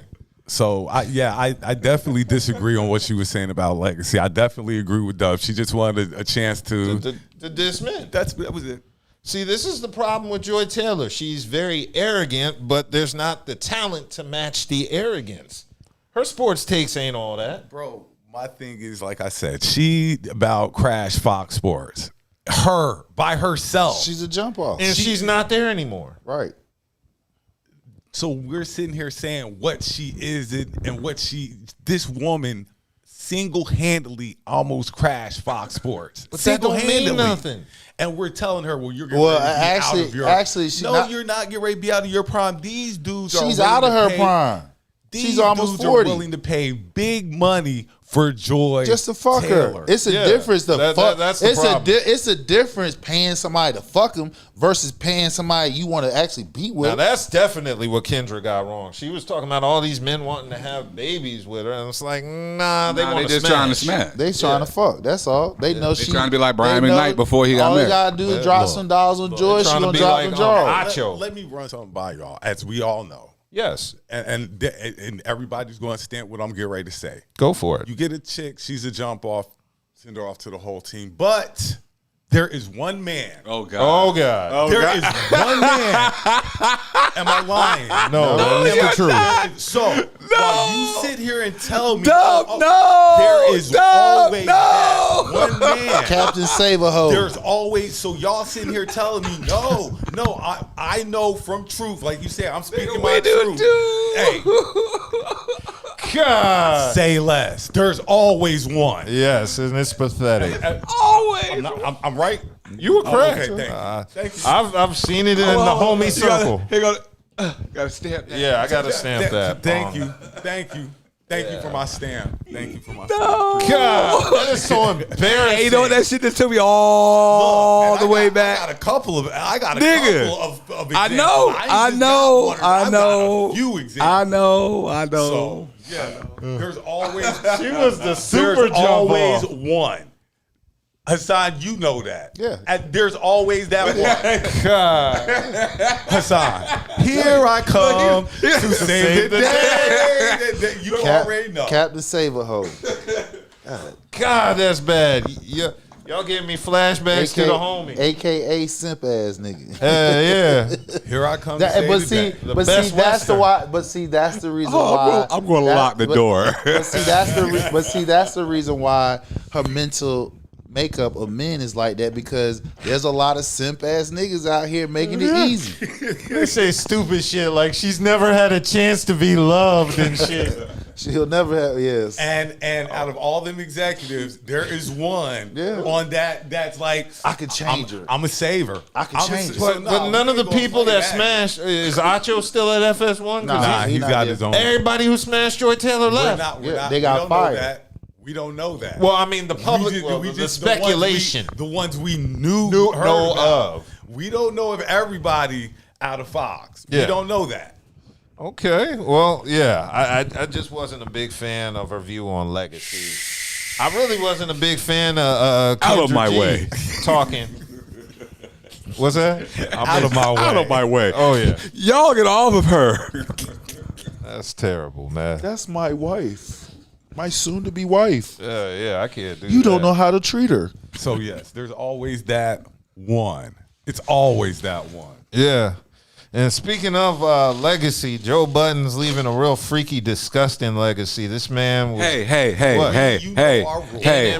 not my king. And on top of that, that's a cuck, ain't it? That is. That's voyeurism. That's cuck, voyeurism. Read it. Ain't it the same? We'll let him do it. Then we'll first, let me cue up the video. I'm sorry. Well played. That was really good. Joe? I can participate, but I'm not He fucking. doesn't want to have sex with anybody, like in that type. He's not. Do you want to? He's a watcher. Okay. A voyeur. Voyeur, yeah. Nice. Yes. Well, and an exhibitionist. Yeah, but he's Isn't that also the same like a producer. He likes to give direction as well. Okay. So you're you'd rather direct than engage. 100%. I'm a visual guy. Right. Let me just kind of. That's why I was laughing at the porn novels, because I'm like, shit, we're like porn stars then. Like, I think something and then try to make it be in the living room. You're trying to bring it to life. You guys talk about FaceTime, and I'm like, we had a threesome FaceTime. Yeah, we've done FaceTime threesomes. Yeah. That's cool. Damn. I don't know how you admit that publicly. Look, virtual threesome? Everybody has their different kinks. We're not going to sit here and kink shame. If You have to share it? You have to share it publicly? No, you don't. But we're not going to kink shame because it's like watching porn. It's live porn. Now, it might be your girl over there with somebody else. That's the difference. But it's still live porn. I mean, if he's in a lifestyle, then that's their thing. Get off on that. we be too quick to judge on people's sexual I wouldn't admit that publicly. fantasies. You might not. Some people don't care because that's what they enjoy. As you get older, you don't like the same sex you were having at 18, 19, 20 as you are right now because your tastes change. You learn different things about you that you like and dislike. Yeah, but I mean, you can be as freaky as you want. You just got to. Sometimes the world don't need to hear that shit. But it lets other people out there know that it's cool. Yeah, you know what? This is be the one time I'm agree with him because we just sat right here. We fiercely talking about how McKnight speak his truth. You feel what I'm saying? So if this is Budden's truth, this is what they do. Hey, and he look. I can't. I'll be contradicting myself. Look, your boy. I just said your boy was doing it. Diddy was doing it. Diddy was doing it. I mean, but he was. But whoa. I don't know, but because I don't know if he was involving himself with the things on the nipples. The other man's. Oh no! You see what I'm saying? Like there's levels. There's levels to a lot of this stuff. There's levels to this. There's tiers. There's tiers here. Seed oil. There's tiers here. See, it's one new definition of black seed oil. It's one thing to watch your partner get smashed, but then to watch your partner get smashed, and then the dude come here, guy. Yeah. What? Okay. Now we're drawing hard limits. That's what they call hard limits for nobody that knows. Pineapples. Hard pineapples. Pineapples. Like, this is where we're stopping at. We're not doing no more. But I'm not going to clown Joe because that's what he gets off on. I know people like that. I mean, I have a question. Go for it. Isn't Joe also? That's what I heard. Out there. Well, a sampler. What is a sampler? As in, you like to sample everything that's on the menu. Correct. You're sampling everything. A community sampler. A sampler. A rainbow sampler. Sampler. A poo platter. No. Well, the array. The whole array. The community platter. I'm good. More power to him. Platter. More power to him. Yeah, I mean, and then that's he's what better I heard. than me. Allegedly. But like I say, he's living his truth. If that's his truth, we ain't going to sit here and I'm just glad my level of freaky But see, ain't the that. thing about it is, this is why I say you gotta be careful because you don't know where you at, what type of laws is still there on the books. We see what Diddy done got, dude. You know what I'm saying? Can't be up here talking this shit freely. Somebody gotta be after you for that, though. One thing I know about Cassie was after that, man. One thing I know I about told you it was after them. One thing I know about dudes. One thing I know about dudes Yes. is they never share what they do behind closed doors. Hell no. They'll sit here and tell you, I never do that and be the utmost highest role but behind closed doors, that nigga doing any and everything with her. Okay, well, So, I you know what I'm saying? I never trust the I got guy who hard says lines. what I'm not doing in the bedroom. Okay, well, Because I I mean, would have I ain't doing it. I ain't doing but so I've much. broken up with women. Shit, over I ain't doing them but so having much. sex with other Fuck men. no. Of course, it was behind my back. I'm saying it, and I'm saying it. Did you approve it? Because Budden's No, I approving did not it. approve it. I mean, that's Budden what I'm sit over saying. there He's with a not reel. involved with it. That's how they live. That's how. I mean, they more like power it. to him. It's just like hey, if that's the truth, Joe you wanna Budden, like, live, I ain't got to go. All I'm just saying is be careful what you saying, because nigga, you don't know if that shit get you fucked up now. Get you. Yes, sir. I have a topic. Go for it. Are we done with this one? Yeah. Oh, yeah. Well, we're definitely. we go with your topic. Are you sure? Yeah, let's go. Just randomly. Go for it. And now it's like, especially this day and age, you got all your little freaky ass people and all that. What are you gonna do when your kids see your porno online? They don't look at it like we did back in the day. If you notice how much porn is out there now, have you seen how much but porn is out it's there different. now? It's different when your parents' shit is out there. If it's money involved, like y'all say, money will change everything. If you got paid, for the, am I lying? What? Hold on. Yeah, Am I correct. wrong? You correct. If you got paid for said You'd be like, endeavor, you'd be like, look, you see that nice Are you ass learning? room you got? You see the nice ass shit you got? Hey, there it is. Are you learning from what I'm doing? mercy. If anything, like, you know what I'm saying? You don't have to do what I did. All How about this- that? You on a path, you ain't got to do what I did. All this porn, I mean, there's so much porn out here. what I'm You saying, know they like- tried to regulate porn here. You can't go on to certain sites. So what do? Twitter done kicked it up. Twitter, giving Telegram. They giving you as much as you can stand. VPNs. They giving you as much as you can stand. Porn it's no need to have a damn. It ain't no madams. It ain't no damn. You ain't got no hoes. They holding themselves out. And porn isn't looked at how we like fucking. Well, you don't need a scrambler anymore. We used to look at it. You know what I'm saying? It was real discreet, sacred. No, that's not no more. Exactly. You might ride by somebody in the car and she giving them head, and that gets them off because somebody watching them. Wait, in a car? You talking about in real life? Yeah, he talking about real life. Yes. No, I'm just talking about you're sitting here saying you see somebody getting head in a car and you're like, that's no big deal. Dude, I remember.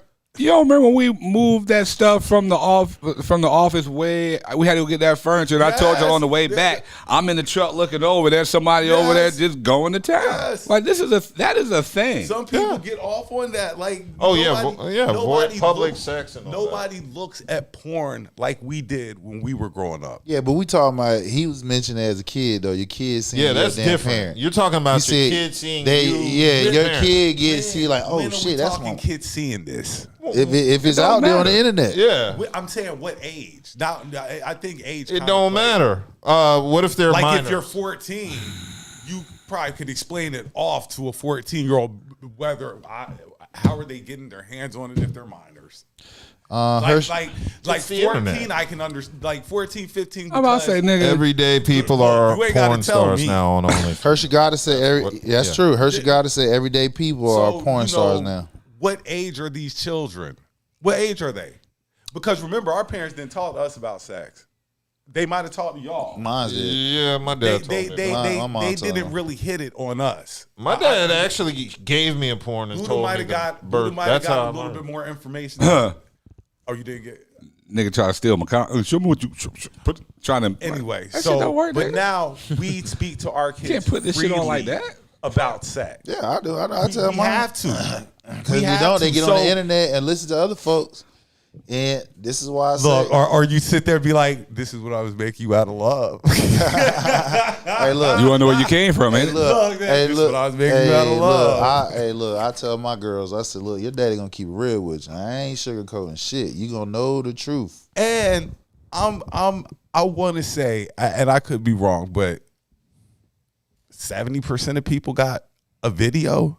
Really? It's that much? That might be a lot. It might be a lot. I feel bad. I've never recorded myself. She might have recorded you didn't know.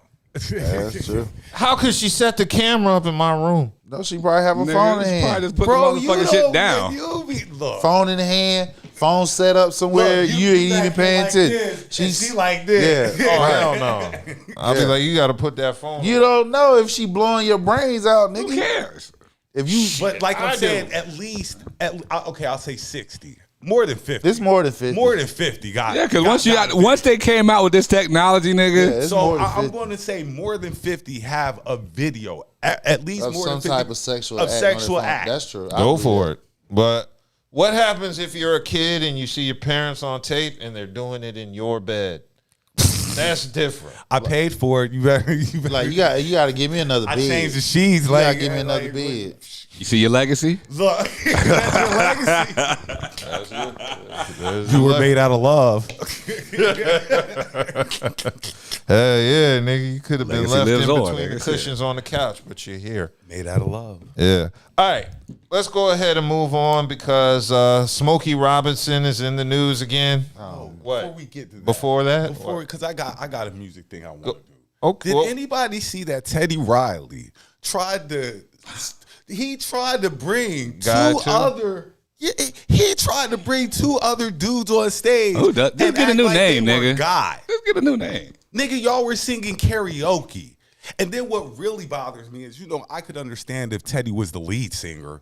You know what I'm saying? You the one making the hits and stuff, Teddy. You the one singing these songs. You the one they coming to see, Teddy. Teddy, they coming to see Aaron. I'll say they coming to see Teddy, Aaron. they coming to see Aaron. And you replaced Aaron and Damon.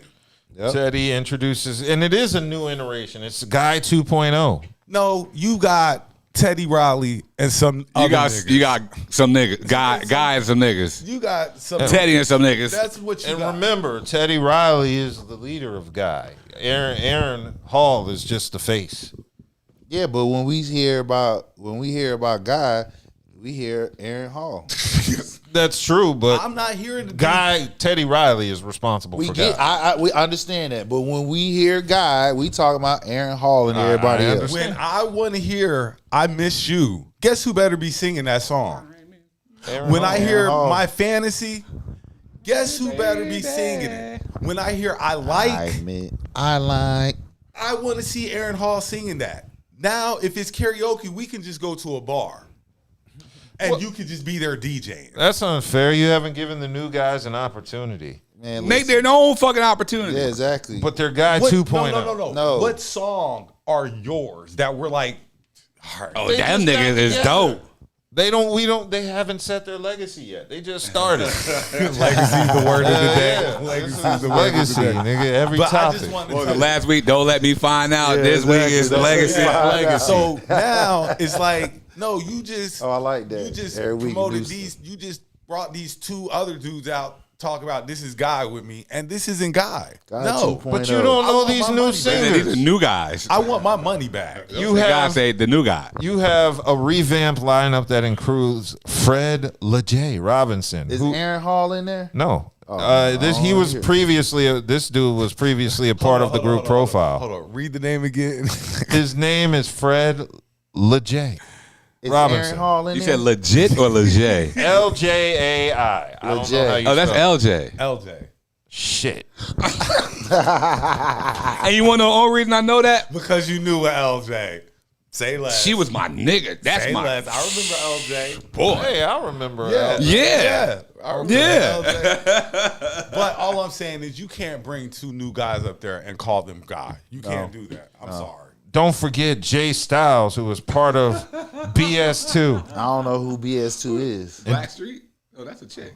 BS2? I don't even know who BS2 is. But then there's Ray Lavender. He's an Ray R&B Lavender. artist signed to Geffen, and they said no, the group will not include former members Aaron Hall and Damian Hall. Well, I don't want to hear that. So that's not Guy. I know it's Guy 2.0. No, it's not. No, you gotta use a whole. I'm gonna give name. these brothers a chance. No, you can give them a chance. You gotta give them a new name. I'm gonna tell you, like when Ain't no Guy guy. 2.0. They should be dudes. when Michael Dudes. when Michael left Boys to Men, it's just Wanya and them niggas now. That's it. It's not Boys to Men no more. It's Wanya. Oh, they and them back. Oh, they niggas. back together. Yeah, they're back together now. But when Michael Jackson left the Jackson 5, they became the Jacksons. Yeah, it just wasn't five of them. and they weren't But successful the without point- Michael either. Exactly. They were not successful once Mike left. But Guy 2.0 is different than Guy. How? How they different than The Jackson? 2.0. Oh, It lets you know it's the sequel. They're I want innovative. no. Teddy. I want I the, don't know. the Teddy. originals. Please. And when has the sequel been better? Teddy, from me to you. Legacy. From me to you. The legacy has already been stamped. From me to you, Teddy. You can't piggyback It off can't of be that. Guy 2.0. That cannot be the name. That cannot be the name. Find a first new of all. name. And we don't want to see them singing Guy songs. Right. We don't want to see Who's that. to say that? They might have a whole new discography. I came to see Aaron Hall. Nigga, if you saw the 2.0 and bought a ticket, that's on you. If I see Guy 2.0, I'm probably going to act up. First of all, I'm going to act up. that ticket ain't going to be no more than $10 a piece because they haven't secured their legacy yet. I haven't heard a song from Guy 2.0. They could be the greatest group ever. What if they surpass the original Guy? To be continued. To be continued. I am in agreement with that. All right, let's go ahead and move on. Now I don't even want to talk about Smokey Robinson. Nah, I do because that's wild. Then we'll talk about Smokey Robinson. That's wild. Smokey Robinson faces 2 new battery accusations, including one from a man who previously detailed his car. Oh, shit. I told you wanted to talk about it. Wow.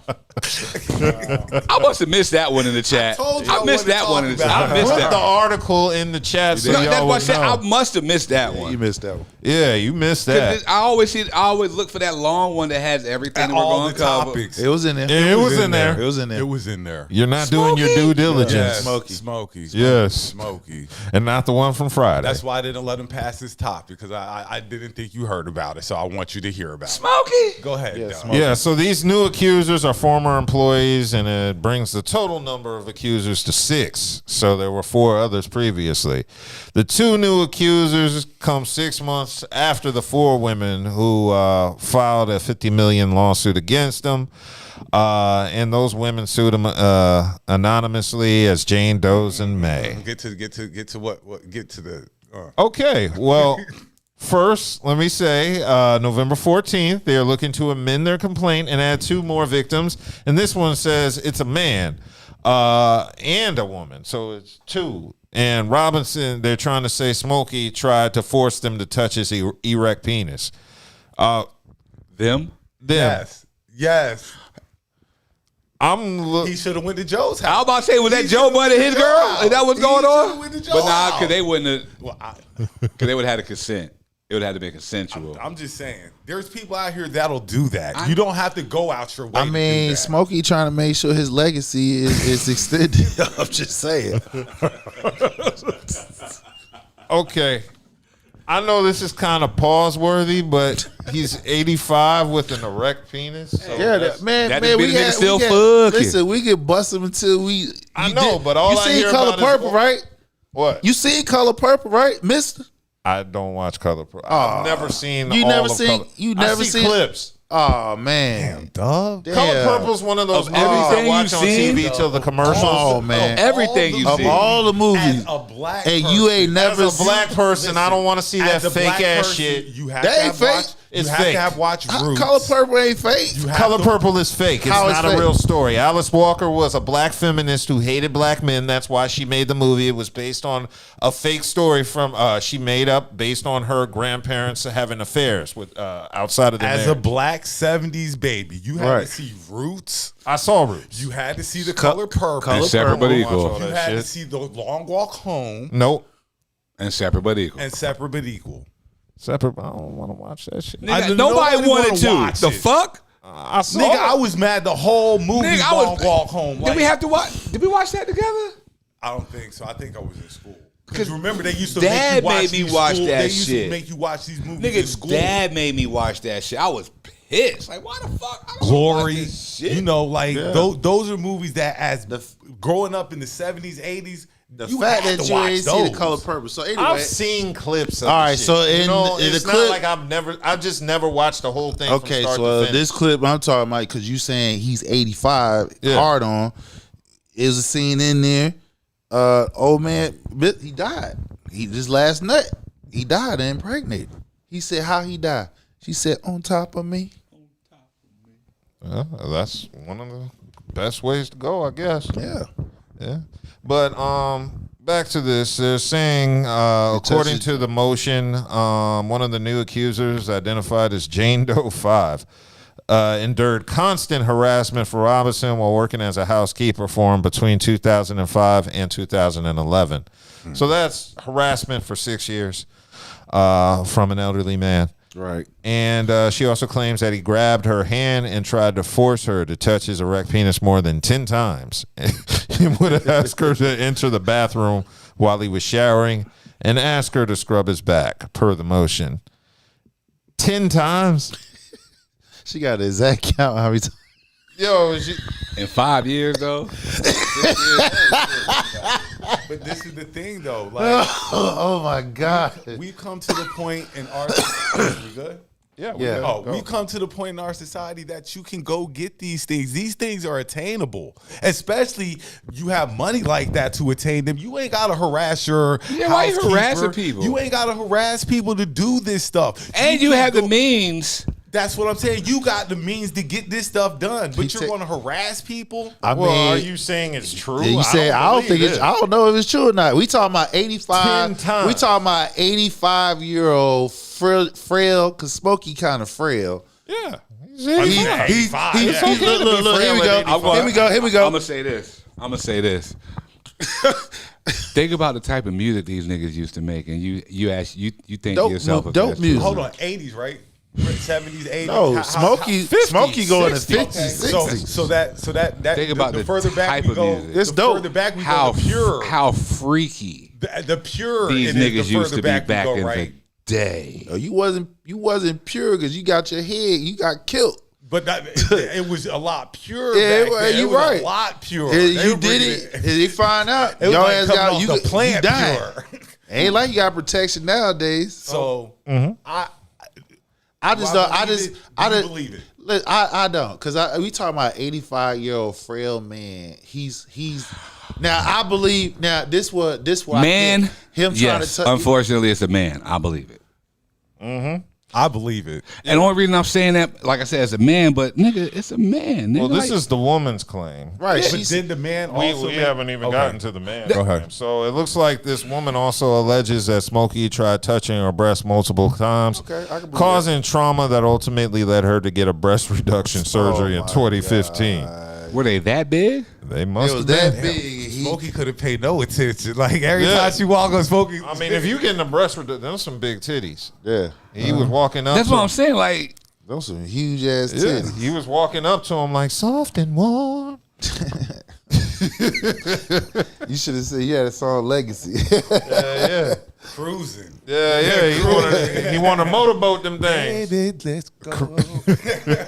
So she's also accusing Smokey's wife, Frances. Look, that's another. They bring a wife. So they Yeah. said a wife assistant. So he like this. He's frail. She's trying to help him keep up with their ass. The touch damn titty and shit. Well, she's accusing his wife of perpetuating a hostile work environment and using ethnically damaging language Bitch, you towards better her. not say nothing about my damn husband. So I'm assuming Let him touch them damn Spanish titties. woman. So they just They're throwing out all types I'm of- sure they're giving them the pendejos and all that. Oh, it's worse yeah. than that. They- Oh yeah, I'm sure. Yeah. I'm sure.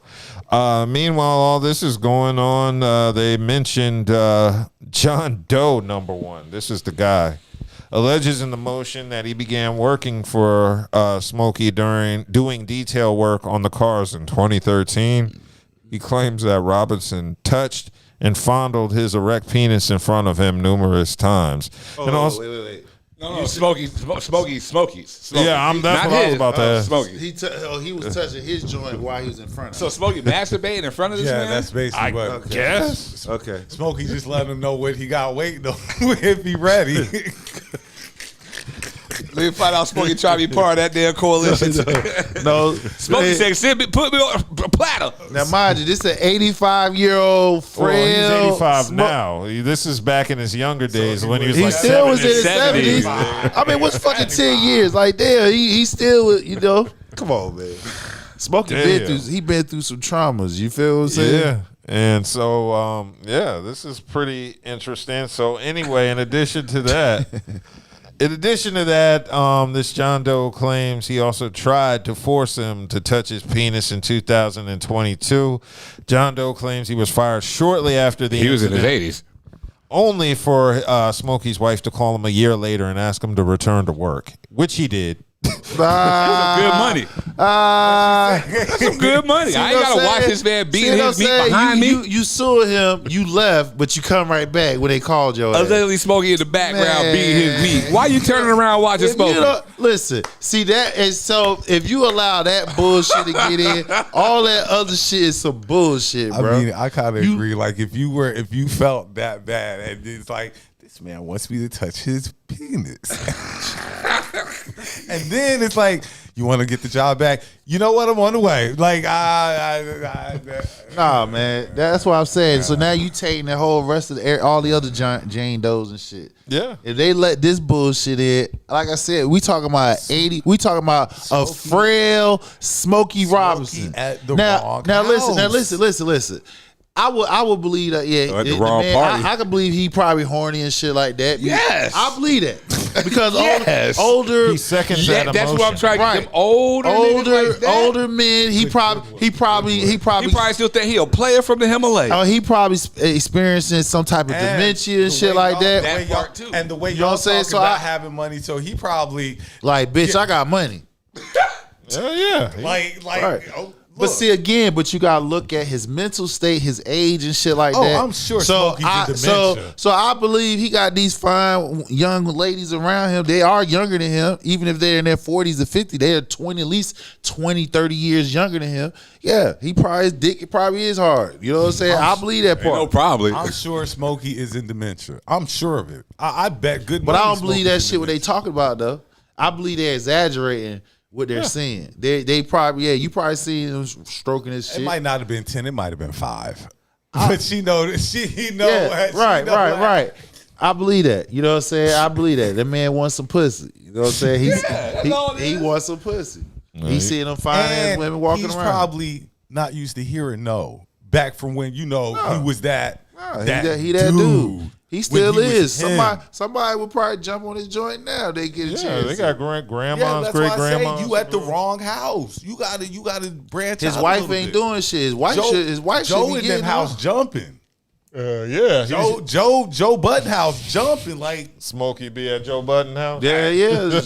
And look, Smokey might die. Joe just want to watch, and Joe gonna tell you to touch it. Yeah, Joe just want to watch and make sure the angle's right. Touch it.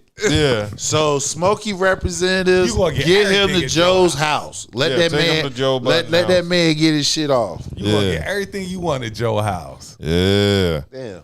Okay. Let's keep it moving because the Clipse were in the news. They did an interesting interview with Rolling Stone where they said they believe their new album destroys the ageism talk in hip hop. Do y'all agree? Facts. With the Clipse? Facts. I think ageism was been destroyed. Honestly, like it ain't destroyed. We had YNs. It's just more defied. The reason I'm saying it's been destroyed is because of how your guys, trash these new artists are. No. Remember when we were like Nas went on this run and stuff like that? So Nas didn't destroy ageism when he was dropping his series. People were going out to cop Nas and stuff like that. So I think what it was definitely played a part in it. But I do say that the Clipse being that, but it's stupid anyway. Ageism in hip hop is stupid. I think it was with Nas. Nas's fans are older. The younger cats weren't on it, and Nas's shit wasn't promoted like the Clipse shit. Exactly. And if you can rap, it don't matter how old you are. That's why. Oh my God. Man from Houston. I got a brain fart. Help me out. Houston? Scarface and Ice Cube made that song Act Your Age and shit because that was the sentiment that was going around. They saying like, oh, if you pass 35, you shouldn't be rapping and shit like that. So, and we just talked about how the hip hop, they ain't got nothing in top 40. The hottest young cat out here now is NBA YoungBoy. The worst thing that happened to hip hop was them saying that you can't make music after a certain age because you don't put this age limit on any other genre in music except for hip hop. Well, actually, that's what makes it corny. Yeah, but you got age limits in every other. No, you don't. Wait, listen to what I'm saying. You got age limits in any other crafts. So like football. Anything sports related, you got age. Even hold on. Even in if you're in journalism, it's an age limit in that. You feel what I'm saying? Because if you working for a company like ABC, you know what I'm saying. Rather do Tom Brokaw, right? And they faded out too. What I'm saying, I think he died. But what I'm saying, they were forced off air before they said him. They nigga died away. And you're talking about when you say you're talking about sports. Like these are physical. Like you can't play sports. No, is not good. I said journalism because if you on TV like a major company like CNN or Fox, you feel what I'm saying? You got an age limit because they do it to women. No, they just Stephen A. is old as hell. That's not what I'm saying. Stephen A. is in his 50s? He in his 50s. He's young. He in his 50s. We're old white people. We're not old, nigga. If you want, these people like that Morning Joe and all this shit. So we're talking about ageism, and you're saying the Clipse, who Malice is what 50? He in the 50s. So Stephen A. Smith, if you're saying Malice and his brother dismissed it. Stephen A. is the same age. He's older than them. Yeah, but what I'm saying is, what was being the narrative that's being pushed is if you get a certain age in different areas, such as we're talking about music right now. We're saying that at a certain age you should be making music. That's false. Music is endless. You can make music until you die. You know what I'm saying? But there are other crafts that age that does take in consideration. Sports, athletes. If you work as a police officer, you can't do that shit with so much. You can't be you being that bitch 20 years that you're gonna chase a YN. You ain't chasing that motherfucker. So the only thing about music that makes a difference is it resonate. Are you making music that resonates? It's not about your age. It's are you making music? Yeah, that but they resonates was trying to push that narrative, and then another narrative within that narrative was like the YNs didn't have to learn nothing from the OGs. That's the whole thing, like, because we had it in discussion. You know, we was talking about that. Like, we ain't got to cater to you OGs. It's not about cater. The fact of the matter is the groundwork was laid there for you to do what you're doing. It's not a cater thing. It's a respect thing. Right. If you don't respect, but a lot of them don't look at it that way. They looking at it as that's how they need to look at it. If you don't respect, like you say, the path that was given to you, it's disrespectful to me that you don't know who Big is, that you don't know who Tupac is, that you don't know who certain artists are. That's what Consonant did. He's supposed to know that shit when he interviewing people. You downplay their music. Oh, their music wasn't that dope and stuff like that. Like, no, their music really was that dope. It still is, because you can still play that music right now. They got timeless music. That still mean you like Snoop Dogg's first album. That's over 30 years old. You can play Dog Pound right now. All the albums we listen to are it's timeless over 30 music. years old. It's timeless music. I could play. It's we could take an average 18-year-old right now, 18 and 21-year-old right now, their favorite artists. We take NBA. And we'll take our favorite 18 to 21-year-old when we was coming up, which that could have been Nas, Mobb Deep. I mean, damn, nigga, take your fucking pick. It's like night and day. You feel what I'm saying? And you can still play they shit right now, and it's still blending with the YNs right now, because they talking about the same thing. It's just how it's structured. Yeah, we had rhythm back in the point is, remember what we were saying, what I mentioned is we had balance. We not had just that. Let me get this point out. The point I was trying to make is we had balance. We had cats, some of our favorite artists that was in college. You feel what I'm saying? So from them, nerds, aka college, getting into hip hop, and the ones that didn't go to college, they was able to blend the check and balance, because when we're judging people speaking metaphors and how detailed your rhymes, your wordplay and stuff like that, that forces a cat that was on the streets like, all right, let me get my game and let me practice my craft. Now you don't have that. To me, hip hop fell off when it stopped really being regional. And when I say regional, everybody had their sound. You see what I'm saying? Everybody was different. Now everybody sounds the same. There was you remember us growing up, Miami bass. Yeah. Then you have Houston, Chop and Screw. Out west, you had West Coast music. Then you got up in Northeast, Chicago and stuff. You got Bone and them and stuff like that. In New York, you got Hove and Nas and them. Now every artist sounds the exact same. Every one of them. They all want to do auto-tune, and they all just rap about the same content, trying to get rich. Because there's no creativity. And why is no creativity? Because people doesn't want to learn it. They're just trying to skip past all the training phases, learning, and want to, like you said, get to the money. Yeah, you can get to the money, but after you have like one or two hits, what comes back to? You have no creativity. You did not learn. You did not learn the ins and outs, and you end up making the same mistakes as the ones that came before you. Only difference is on a larger scale. So that's why it's always important to learn what your craft is, whether it's cooking, whether it's even parenting. You know what I'm saying? Whatever that craft is, somebody laid the format for you. That's not saying that you gotta copy everything, but it's a lot of stuff that's missing. Like, for instance, sampling. These cats don't know how to sample. Sample is good. It's good to sample because it helps you creativity, metaphors.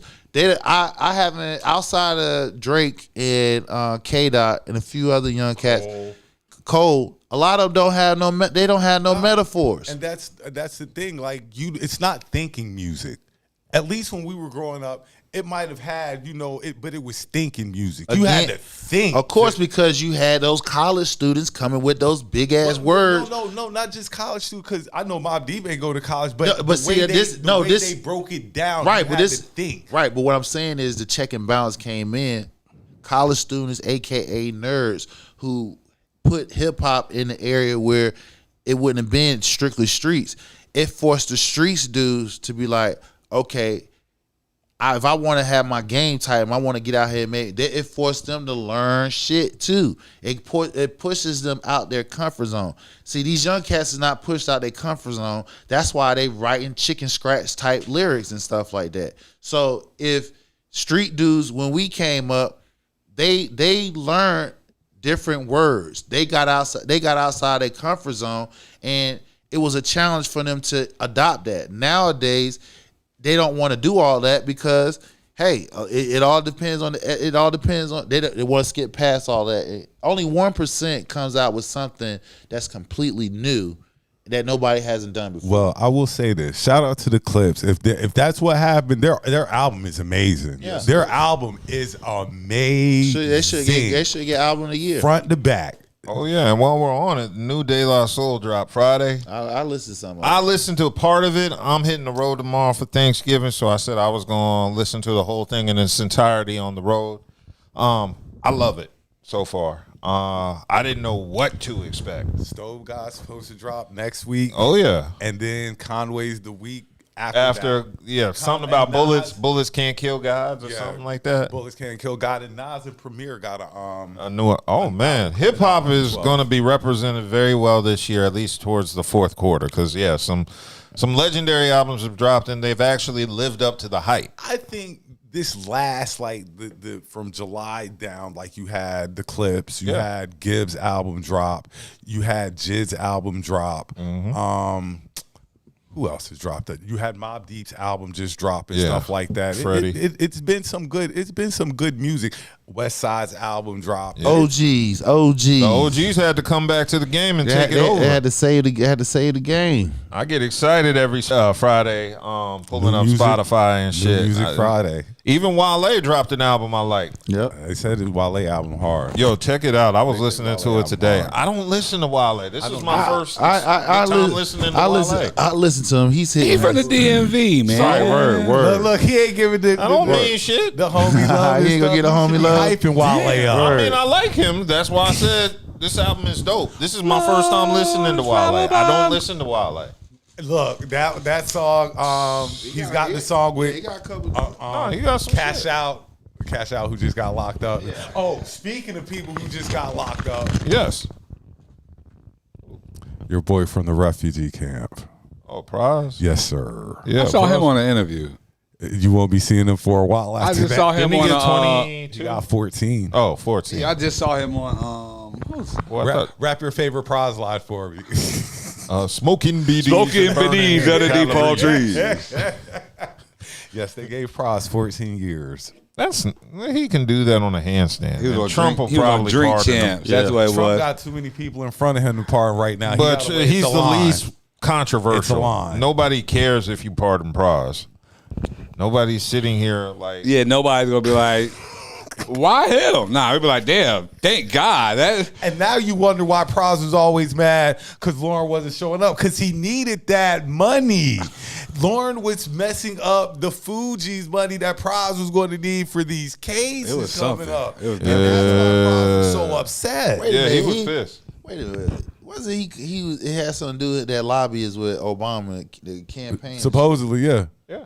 Okay. Yeah, so Prize was going through it. Your boy Pat Beverly, he's going through it. Pat Beverly was arrested apparently for assaulting his younger sister. Have y'all heard? No, younger sister boyfriend. No, younger sister. Oh. Younger sister. Yeah. So originally, when the news came out last week, I thought, we heard Patrick Beverly caught his sister with his minor sister with an 18-year-old, and we heard there was an assault that went down. We naturally assumed that he was putting his hands on the boy, but no, he was putting hands on his sister. And why? He was charged with 3rd-degree felony assault. Why? Why are you out here with this boy? Little girl? That's still your sister. That's still your sister. But what level of assault? What level of assault are we talking about, though? Are we talking like a push? You get your ass in the house. What the fuck is you? We don't get your ass in the house. You shouldn't be out here with this grown ass boy. You should have been assaulting. No, we don't know. No, we don't know. We don't know the details. I'm of the ilk that's your sister. I know, so you got to go to your sister. The dude is just the dude is going to be a dude, yeah, and you don't know what the dude is doing. You're going to your sister because you're looking at your sister like because the dude was in the house, and so you're gonna look at your sister first like. Yeah. I know you ain't got this nigga in the house. Yeah, nigga, I know, yo, nigga, you goofy. should be smart enough not to be in my house. A nigga gonna be, especially with my underage sister. He's 18, my sister's 15. Listen to the age you're saying. You know that you're not supposed to be here. Listen to the age you just said. 18 and 15. 18. Dude, 18. He should have put hands on the dude. I'm just saying he should have put hands on old boy. You can't put hands on old boy because he doing probably what Pat Beverly was doing back in the day. And that's a kid. He's 18. Yeah. His sister 15. Either way. And she's the one that's fucked up the whole scenario. Y'all look, Brian McKnight was only 20. But look we talking about 18. See what I'm saying? That's what I'm saying. 2 years difference. But 3 years different. But I listen to 2 years. What we're saying because 15 and 18 is common. I get. That's high school. That's common high school. That's high school. The difference is you are an adult. You're a senior and she's a sophomore. I get you, but she's not. You're a senior. She's a sophomore. I get what you're saying, but you're grown. You're an adult. You're a senior and she's a sophomore. I get what you're saying. I get what you're saying. I didn't do it. I didn't date sophomores. When I was a senior, I didn't date a sophomore. So I'm sorry. I'm just saying, but that's what I think. You're all together. I think that's what our problem is as a society. We lump these kids together with this age difference, 18 to possibly 30. So then, hold on. But see, then you keeping that. So then as you get older, so if it's an older man and an adult woman, you don't keep the same energy though. But we're talking about adults. We're talking about kids. Right. Here So now. you're talking. Listen, you said a young man who's 18. He's a kid. His sister is 15. She's a kid. She's a teenager. They're both teenagers. He's a young adult though. He's a kid. 18 is a kid. Y'all, like I just told you, 18 is a senior and 15 is probably a sophomore. I understand that, but unfortunately, law and society doesn't allow that to happen. I got a 15-year-old junior. Everybody's kid and I'm going to talk because I'm speaking on that because I got 3 girls, so I wouldn't want no 18-year-old messing with my 15-year-old. I don't give a damn if you is in high school. You're not gonna be around my daughter 15 and in the house with her because nigga, you can get her. Why are you in my house? Right. Why are you in my house? I'm getting your ass. I don't care. And I'm gonna get you. I'm gonna get you because you shouldn't have him in here. No. She set you up. No. She set you up. Both of y'all getting it. Boy, get the fuck out my house. Girl, are you out? Yo, so fucking mind. I'm gonna pop that nigga in the back of his head. I'm slapping her outside the back of the head out the gate. Smack his ass in the back of the head. Yeah, she brought the boy. Dude, in the house. the boy probably don't even have any idea. You should know that she has a as crazy an 18-year-old or dad or you something. gonna get you try and go. You going? You should know you should not be in the house with a fucking 15-year-old. At night, you know you're gonna get your shit rocked. Asana, you agreeing with me? Is that I'm scared to ask if you're agreeing with me. I'm just saying, as an 18-year-old, you should not be in the house. I feel the same way. Like the dude was in the wrong. Right, you should not be in the house. The girl, I'm popping both of their asses upside the head. But the dude, you're going to see me. Maybe dude ran and he couldn't catch him. Nah, that's a big ass house. You ain't getting the hell out of that bitch that fast. How did you get in my house? Who offered you this open invitation? She did. So that's where's her mama? Look, mama don't know. She don't own this house. Why are you in my mother? I get you. That's why both of them get smacked in the back of the head. Yeah, well, I could go with both of them, but the boy getting something. Yeah, he getting something. The boy getting something. He getting something. Girl, you should have. I know you being raised better. That's than why I this. made sure my presence. That's why I made sure. Yeah, we ain't That's doing how I know nobody ever got caught in the house with a girl and somebody's dad popped up. You ain't gonna catch let's me. See, Look. let's see. You know, I didn't get caught. Look, okay, that's I didn't how get caught because that's how I ain't get know caught. Nobody got caught in the house and somebody's dad popped up. But what happened was mom You was didn't get smart. Mom caught. was. We didn't get caught, but mom they found out. But I was already out the house. There's layers to this. It is layers. Because like I said, you can't put your hands on him, even if you can't. But you can put him on her. Why can't I? This is my sister. So I can beat on my sister. I can beat on his ass too. See, You an y'all adult. saying beat? I'm not even about to beat I'm on her or none of that either. I'm gonna smack this. What exactly went I'm down? gonna smack the shit out of his damn head. He gonna feel that. He gonna feel me. I'm gonna punch him in his chest. Something. Okay, now according to the Barstool Sports owner Dave Portnoy, that's the guy that owns the his punk ass. Okay, now you pop up in the chat too, nigga. But Portnoy revealed that he's gonna sideline Pat Beverly from doing this podcast because he said he read the police report and he said it sounds bad. Yeah. Well, and Portnoy is definitely debating. He said he doesn't know if he's going to fire Pat Beverly or not. I think that's because a little of your brand. Yeah. Because of your brand, you can't have people out representing you and they're doing stuff that's going to come back and sit on you. Only time it out represents you if their brand itself it speaks for itself without you. Yeah, now Portnoy, he said he's debating it. He said if this turns out somehow to not be true, we'll let the facts play out. And we've got to see how it settles, but this is horrible how it read, and if there's any truth to it, he won't be back at Barstool. That's what he said. Portnoy is the last person. His controversy is all around. He's the last person. But he gives Pat a platform. I get you. I understand and that. With that so platform, with that, I get you. His platform is bigger than Pat Beverly. Got you. Your actions have therefore come into his platform. Yeah. Your actions have come into his platform. If you hadn't done anything, if Bev hadn't done anything, we wouldn't be doing that. And if he would have just left it alone, but his actions came back, the typical don't let me find out. Because when I find out, this is what I have to do. Mm-hmm. Well, I personally don't like how Portnoy is putting this out publicly. Exactly. It's kind of like you know, that's kind of inner talk that should be kept in house. Yeah, kept in house. I don't think you should be telling the fans, what you know, what could happen. Right. I might fire him, I might not. If you're gonna do it, you're gonna do it. But why?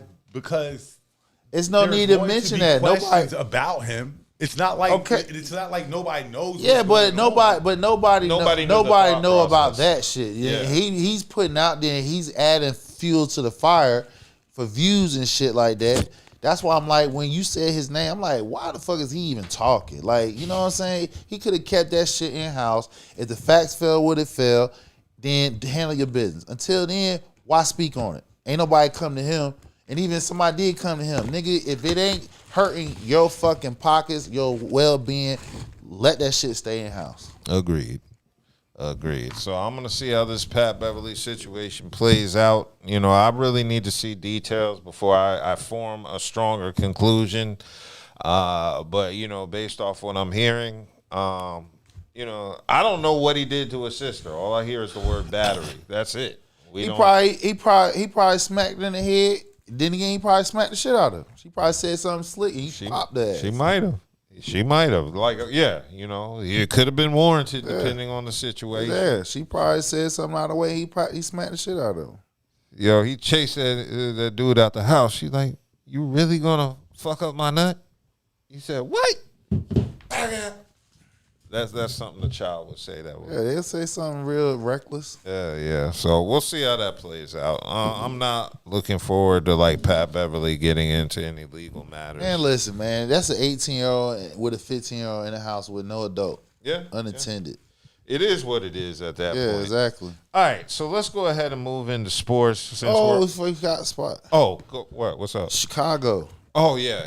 Discuss the Chicago incident when, you know, a group of teenagers had attacked a mother and her children, as they was walking through the neighborhood. And me seeing that video, it was disgusting and stuff like that. And then what make it so even more wild, they stupid as hell. They record. See, this is why I say this right here with this camera on this damn phone has been the greatest invention as well, the most dumbest invention, because motherfuckers are so damn stupid and they want to be liked and loved so much on this internet that these bullies, hoodlum ass kids, sitting here beating on this woman and her 2 kids. And the fact that I learned about that the mom, she was a sickle cell has sickle cell and everything. And when I saw the video, it was disgusting. And then what made it even worse, one of the girls who was a ringleader who was sitting there hitting on the mother and stuff, especially as she was trying to shield her kids and stuff, her mom made her come out with a video, a so-called apology video, in the same clothes that she had on, that she was beating up the damn mom and the other kids and stuff. And the explanation her mom given was like so tone deaf to where I'm like, that's a reflection of you. Yeah. And if your child, according to you, saying she's not that type of child, then why the hell is she out there jumping on an older damn woman? Because if that woman had any type of no health, she probably could have killed your child, and then you be talking about, well, why this adult killed my damn child? That's the problem with, and I'm gonna just say it. I'm gonna keep it a buck. That's the problem with black women in general, though. And what I'm saying is this baddies thing. Always fighting, disrespectful. Like mom will be the first one to tell you she'll beat a bitch ass, but mom shouldn't be saying that. Mom shouldn't be saying stuff like that, but she is. And I know we all know chicks like that. And you shouldn't be acting like that, because your kids are going to pick up on this. And then that's where the disrespect for other adults comes from, because they don't care, because you haven't instilled that in them. That mom should have kicked those kids' asses. Well, the damn girl is just as tall as she is. But I'm saying, wasn't the woman pregnant? Yeah, no, she's sickle cell. I think she's pregnant. I think she unfortunately and we talking about 10 children, and they attacking her kids, and because sometimes you have to teach kids lessons that adults should have taught kids, and that's one of those lessons. You never disrespect an adult, especially like that. You gonna fight an adult and their children? That is so disrespectful. And like you say, that shows what type of parenting you're doing. Because when we were talking about, if you were scared of your mom and them like that, you wouldn't do it. You wouldn't have done no stuff like that. If you would have known the repercussions that you would have faced for doing something that heinous, you wouldn't have done it. Yeah. You ain't scared of nothing. And it was good to see that the people in the neighborhood came out, support her and the family and stuff like that, and rally around them. Because another one of the kids' parents had a video of him, one of the boys that did it. She was like, "Neighborhood looking for you. I ain't trying to save you. You know what I'm saying? I ain't gonna save you." So I know 2 out of the kids, it was at least 10 of them rugrats. And the crazy part about it is the girl is a honor roll student. So I'm like, if you're an honor roll student, you got too much time on your hands. You out there jumping on adults and stuff, because you asking somebody to kill your ass, and they running around like they a pack of wolves running around the neighborhood. Because you jump on the right one, everybody getting shot. Exactly, everybody getting shot. You jump on the right, and then the parents gonna be crying and blaming the adult. Why you killed my kid? Why you killed? Because you ain't raising worth a damn.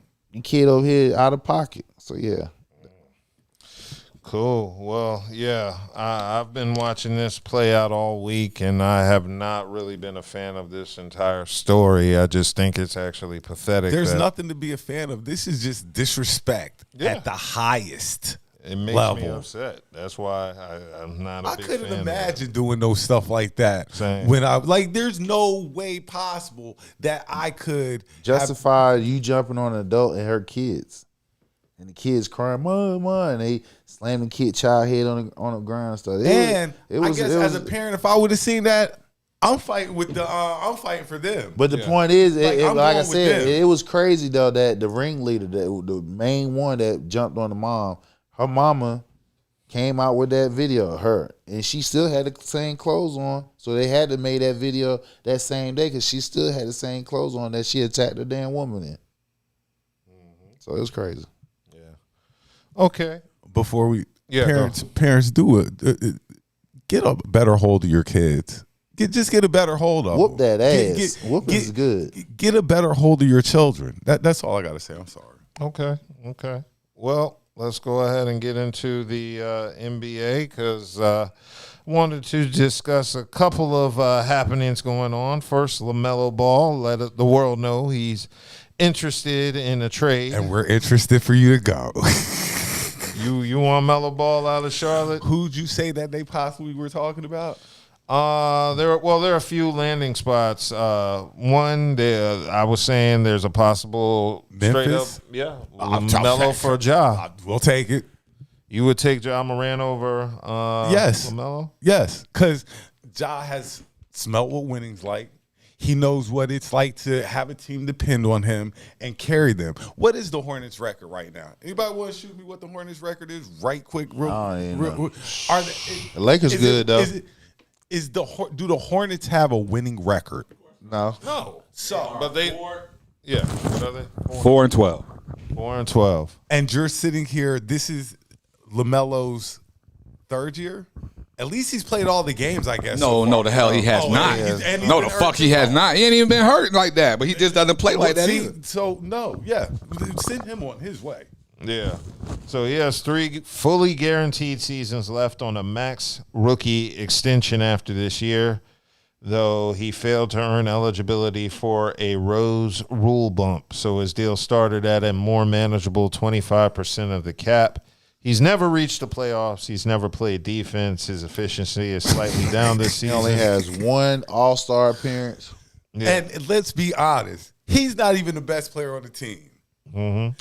Knaple is. Oh, I thought you were going to say Miller. No, he's but hurt. I think Kniple's going to be dirty too. Knipple, he's like the dude on their team. So rookie. Right now, I'm looking at Melo like, you know what we could get from Melo? Mm-hmm. We could get some stuff for Melo because he's not doing nothing for the Hornets.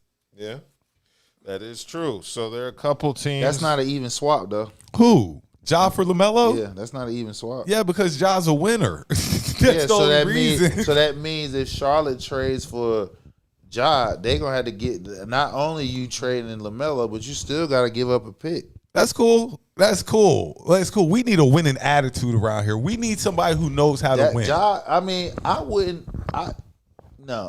trade LaMelo and give up a pick just to get for Ja. You trading one knucklehead for another one.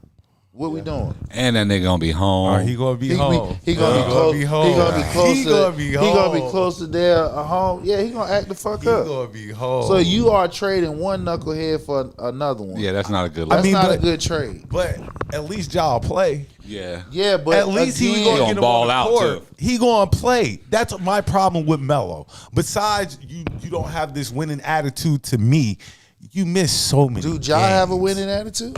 Can you actually say Ja has a winning attitude?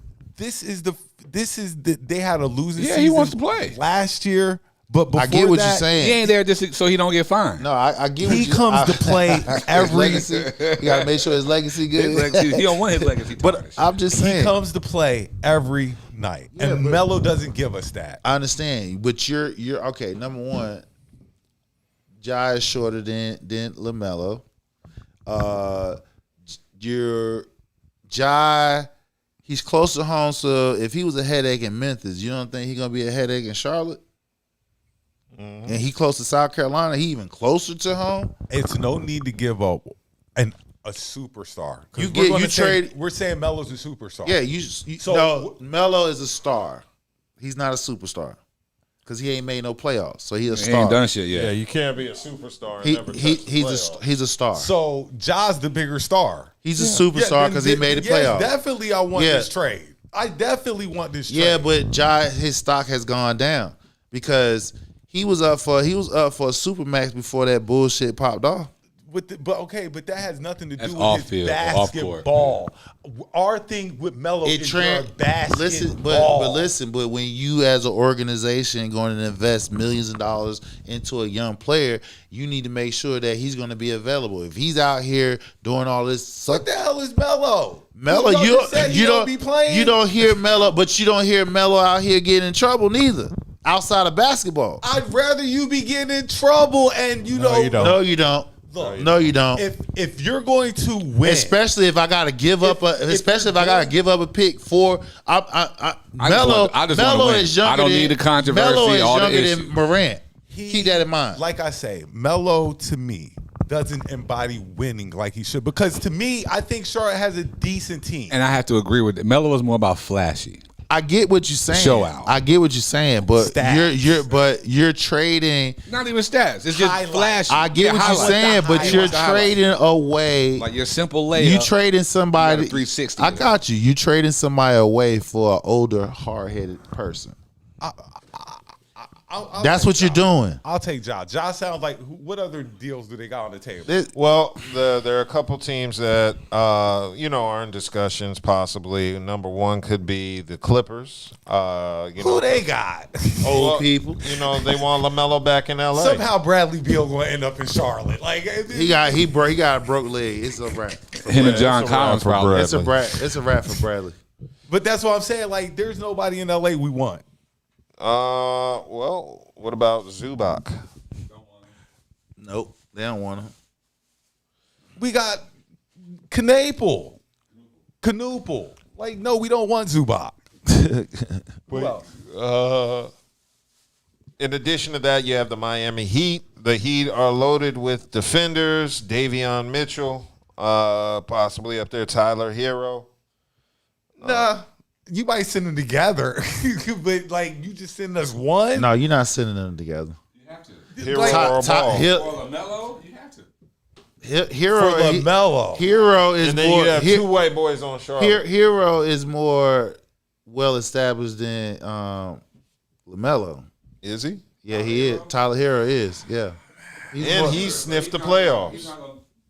And he been in the playoffs a couple of times too. Yeah, but he's not going to garner more than Ball. But if you talking about quality players, you're not giving up. I don't see Miami. Tyler going to play. Tyler's definitely playing more than Melo. What I'm trying to bring in here is we need a winning attitude. Tyler's a winner, I will say that, but he doesn't give us what Melo gives. Like he said, he's a shooter. Yeah, he's a shooter.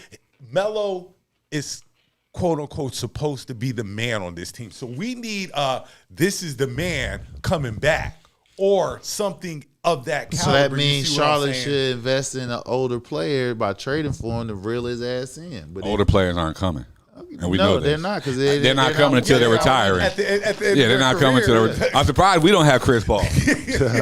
Shit. But, I mean, that's just the thing. If we're supposed to be giving away, quote unquote, our man, because LaMelo's supposed to be the star of this team, then we're going to want your best player back or two really good players for Melo. I think that's fair. Yeah. Four picks. Okay, so now the other teams are the Houston Rockets because they have assets like Fred VanVleet and Dorian Finney-Smith.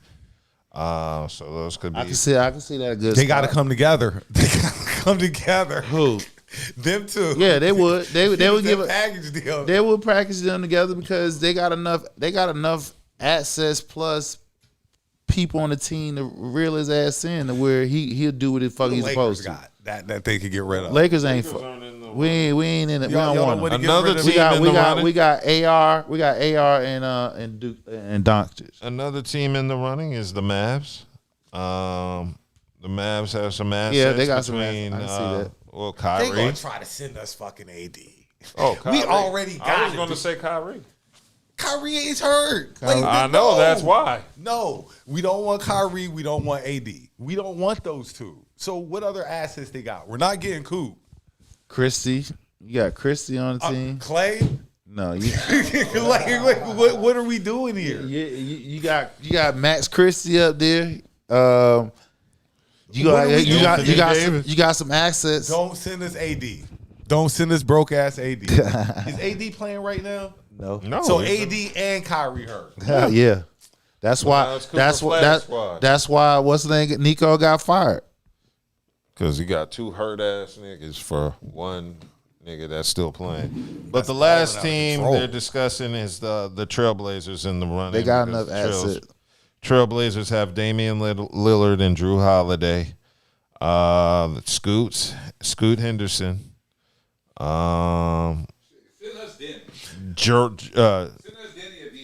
Grant. They also got Grant. What are the Pelicans' record? Are they ready to get rid of Zion yet?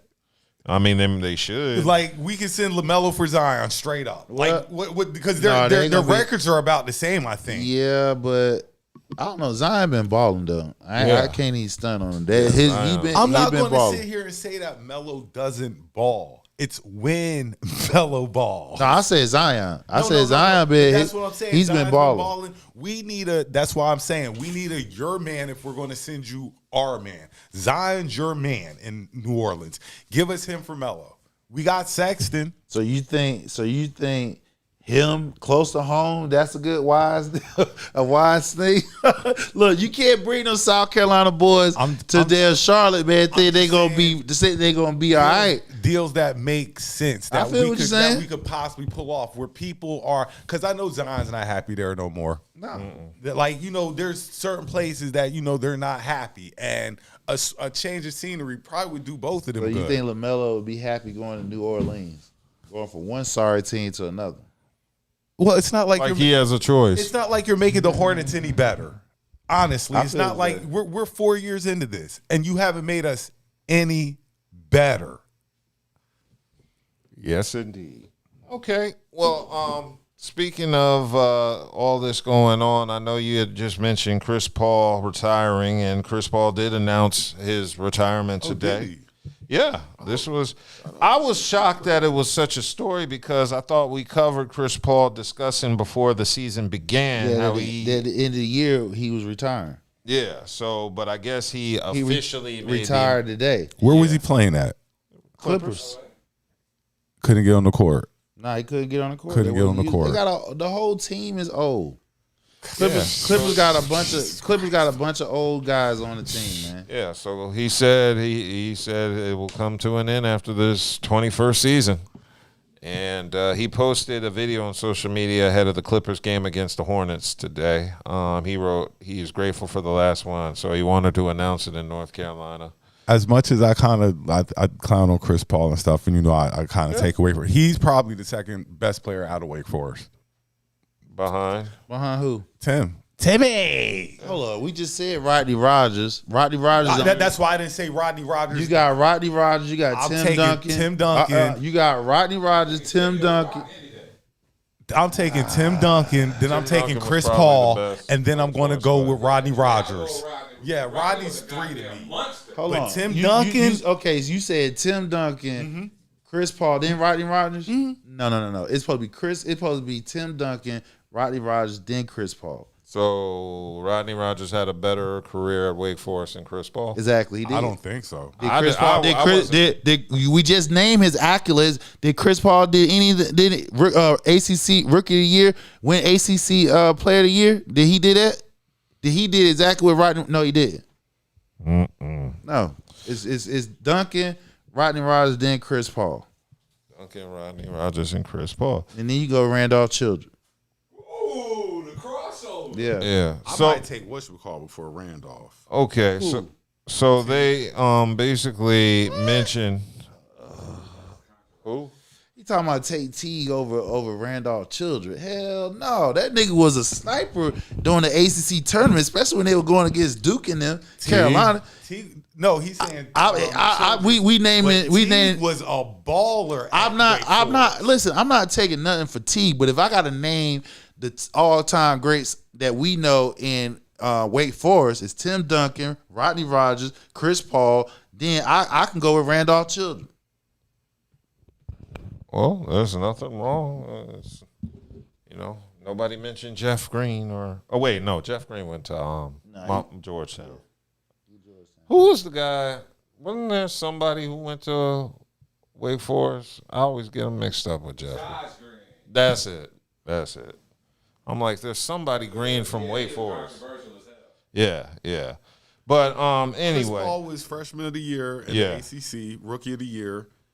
His sophomore season, he was named consistent first team All-American and was a 2-time All-AC selection. And he left college after his junior year, while Rogers stayed all 4, I believe. Okay, but he To had me, if Chris Paul would have stayed all 4 years, but he didn't. So and Rogers still was and he was still a lottery pick when he went to Denver. So his stats is better than Chris, even though Chris left early. Yeah. So in addition to that, you said Rodney Rogers was picked earlier than Chris Paul. No, I said he was still a lottery pick. Because Chris Paul went first. I get what you're saying, but what I'm saying is since Chris left, Rodney stayed 4 years. His stats is better, and he still was a lottery pick when he left. He got drafted. That's why his stats are better because Chris Paul left early. I feel what you're saying, but I get what you're saying, but he didn't. So we gotta go. We gotta go what we know. Rodney, he got better numbers. Yeah. So it looks like currently Chris Paul signed a 1-year deal with the Clippers. And he's only averaging 2.5 points and 3.3 assists. He should retire with the New Orleans. He should. Why? That's the team who drafted him. His name. He's remembered with the Clippers the most. That's where his prime was. Oh, true. Like, yeah. So, he was only at Wake Forest 2 years. Paul, number 4 overall pick by the Hornets. Yeah, in his first season, the team improved by 20 wins. And no, it wasn't Charlotte at that time. They said Hornets. Yeah, the New Orleans Hornets. Oh, okay. Yeah, this is before they were the Pelicans. So yeah, they were with the. This is after they left Charlotte. Charlotte, yeah, this is when they were in New Orleans. He should go back to New Orleans where they drafted him. But he didn't really. He won Rookie of the Year, but his legacy is the Clippers. That's the team. I feel you. I would. That's where he gets the most recognition from. And plus, it was probably the smart move. The owner of the Clippers, he probably did that on some that for the fans. Oh, no doubt. Yeah, because no other team was really going to sign CP3. So, but with that being said, CP3 had a wonderful career. Top 10 point guard. I know we get into arguments over where on the top 10, but top 10 nevertheless. And I was just happy to hear that. The one thing that'll always haunt Chris Paul's legacy is injuries. That Knicks trade to the Lakers. That Knicks trade to the Lakers, but fuck my championship up with damn Kobe to get with getting hurt. The year that the Houston that Rockets that you were going to the finals. Yeah, or the Clippers. The year you got hurt with the Clippers. Yeah, he did. It was the Clippers. Injuries. It was the hamstring injuries that always got him in the playoffs. Play into his legacy. It did the Clippers, Houston. Yeah, I thought that Houston squad they was going to the finals. Yeah. They would have won. Yeah, they could have won. He got hurt. They would have beat Golden State that year if he hadn't got hurt. Mm-hmm. Yeah. So they was beating them when he got hurt. That's how they lost the series because he got hurt. Injuries. Indeed. Did y'all see that back and forth between Draymond Green and Kenyon Martin? I did. And that's so funny. That shit had me dying. The list? Yeah, when he did the list, that's what I wanted to talk about because he was rattling some names off. Is everybody on that list that he mentioned? Do you agree that they're better than Draymond? It's 2 names on the list I'm questionable about. The other ones, I might be better than. Run the list. Let me find that list. Run the list. It's 2 names I'm questionable on, and it's names he forgot that I'd be like, you put them in Draymond's role, and I thought that was AI at first. No, Draymond got Kenyon so mad. Because, he was trying to say that Kenyon didn't live up to his potential. But I'm like, Kenyon won the chip, right? No, he did. They went to the finals 4 years. He had 44 players he named. Okay. Anthony Davis, Dirk Nowitzki, Charles Barkley, Kevin Garnett, Timmy Duncan, Dennis Rodman, Karl Malone, Chris Webber, Larry Johnson, Amare Stoudemire, Chris Bosh, Rasheed Wallace, Paul Gasol, Elton Brand, Antoine Jameson, Zach Randolph, Carlos Boozer, David West, Jermaine O'Neal, Sean Kemp, Derek Coleman, Danny Manning, LaMarcus Aldridge, Blake Griffin, Kevin Love, Al Jefferson, Drew Gooden, Josh Smith, Tim Thomas, Antoine Walker, Lamar Odom, Jason Williams, Horace Grant, Otis Thorpe, Paul Millsap, Jawan Howard, David Lee, Al Harrington, Rashard Lewis, Kevin. Yeah. Okay. Stop. Yeah. Rashard Lewis, Kevin McHale, Nene, Popeye Jones, and Reggie Evans. This nigga put Nene and Popeye Jones on this list.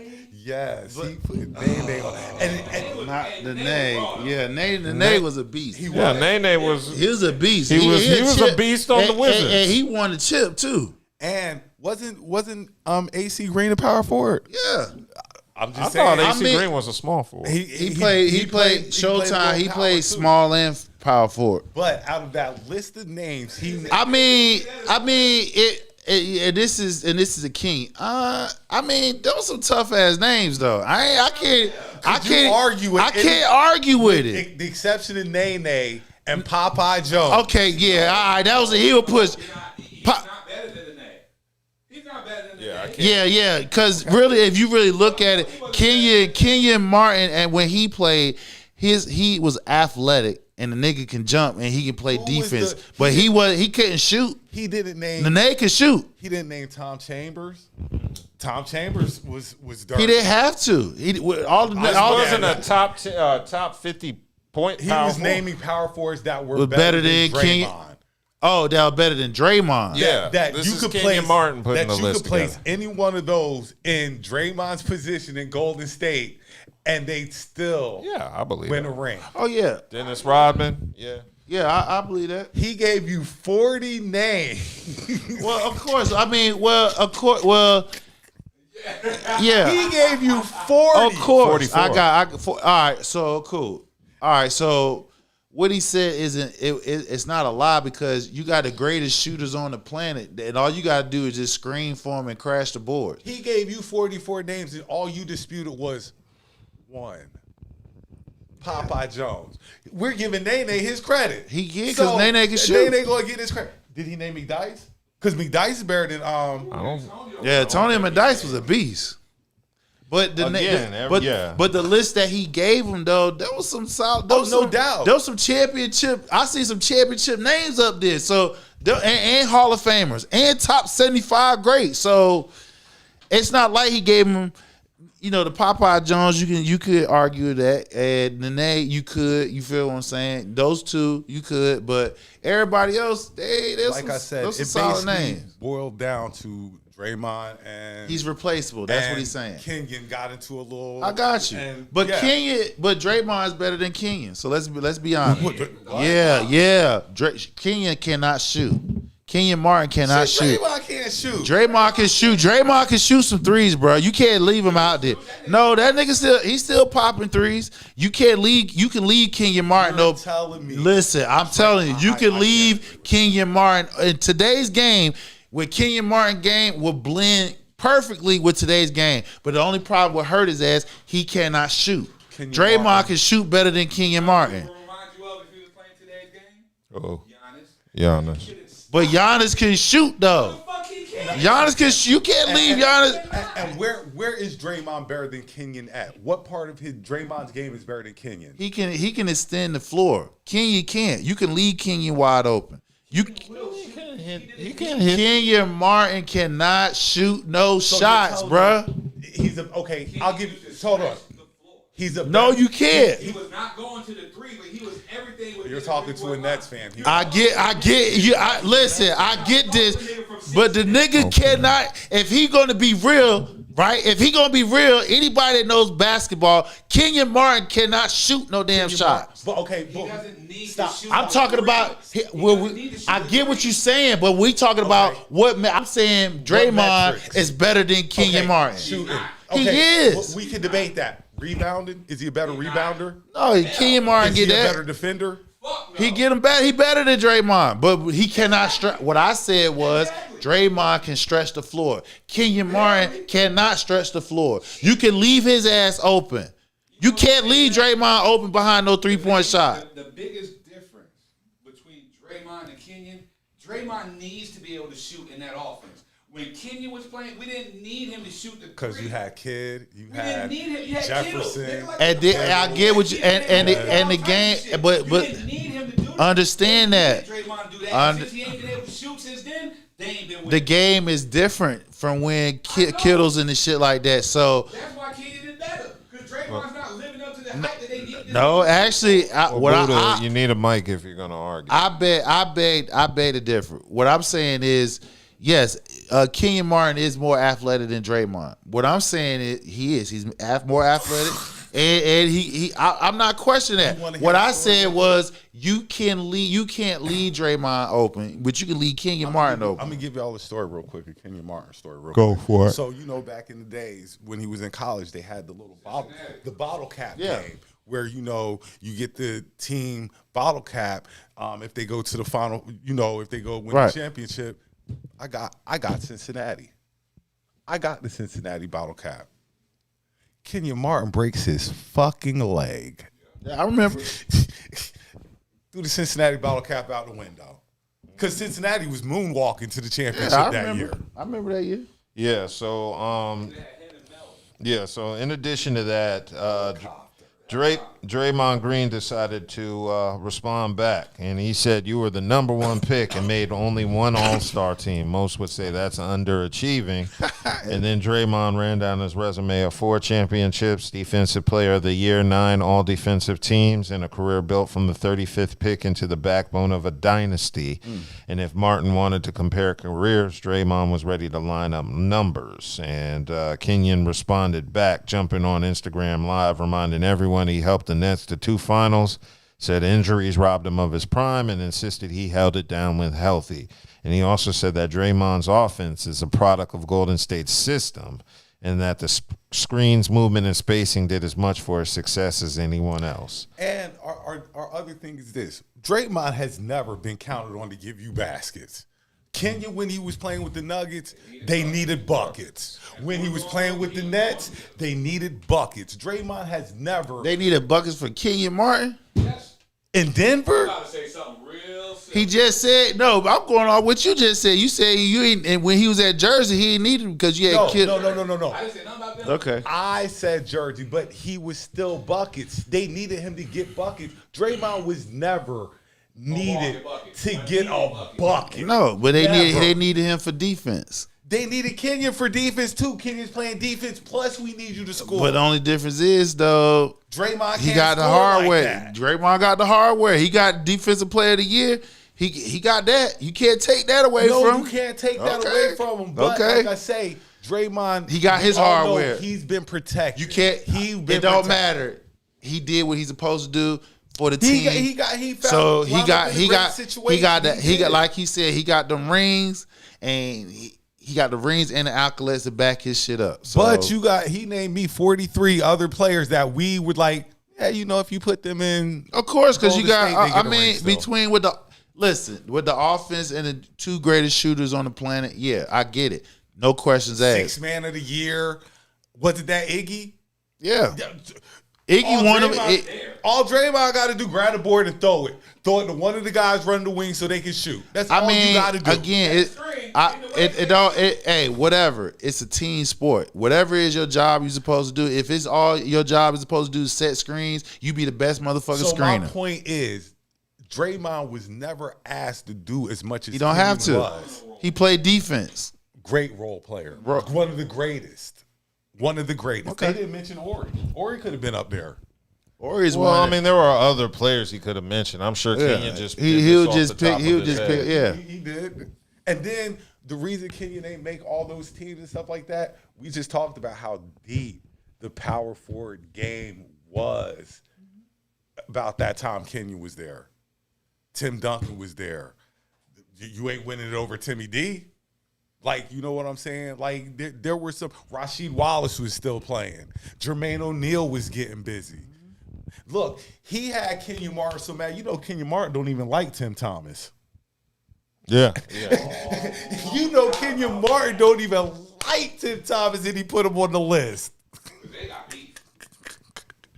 All right, I'm good now. Okay, cool. Well, let's get into football because Shedeur is starting tomorrow. Yeah, what my boy.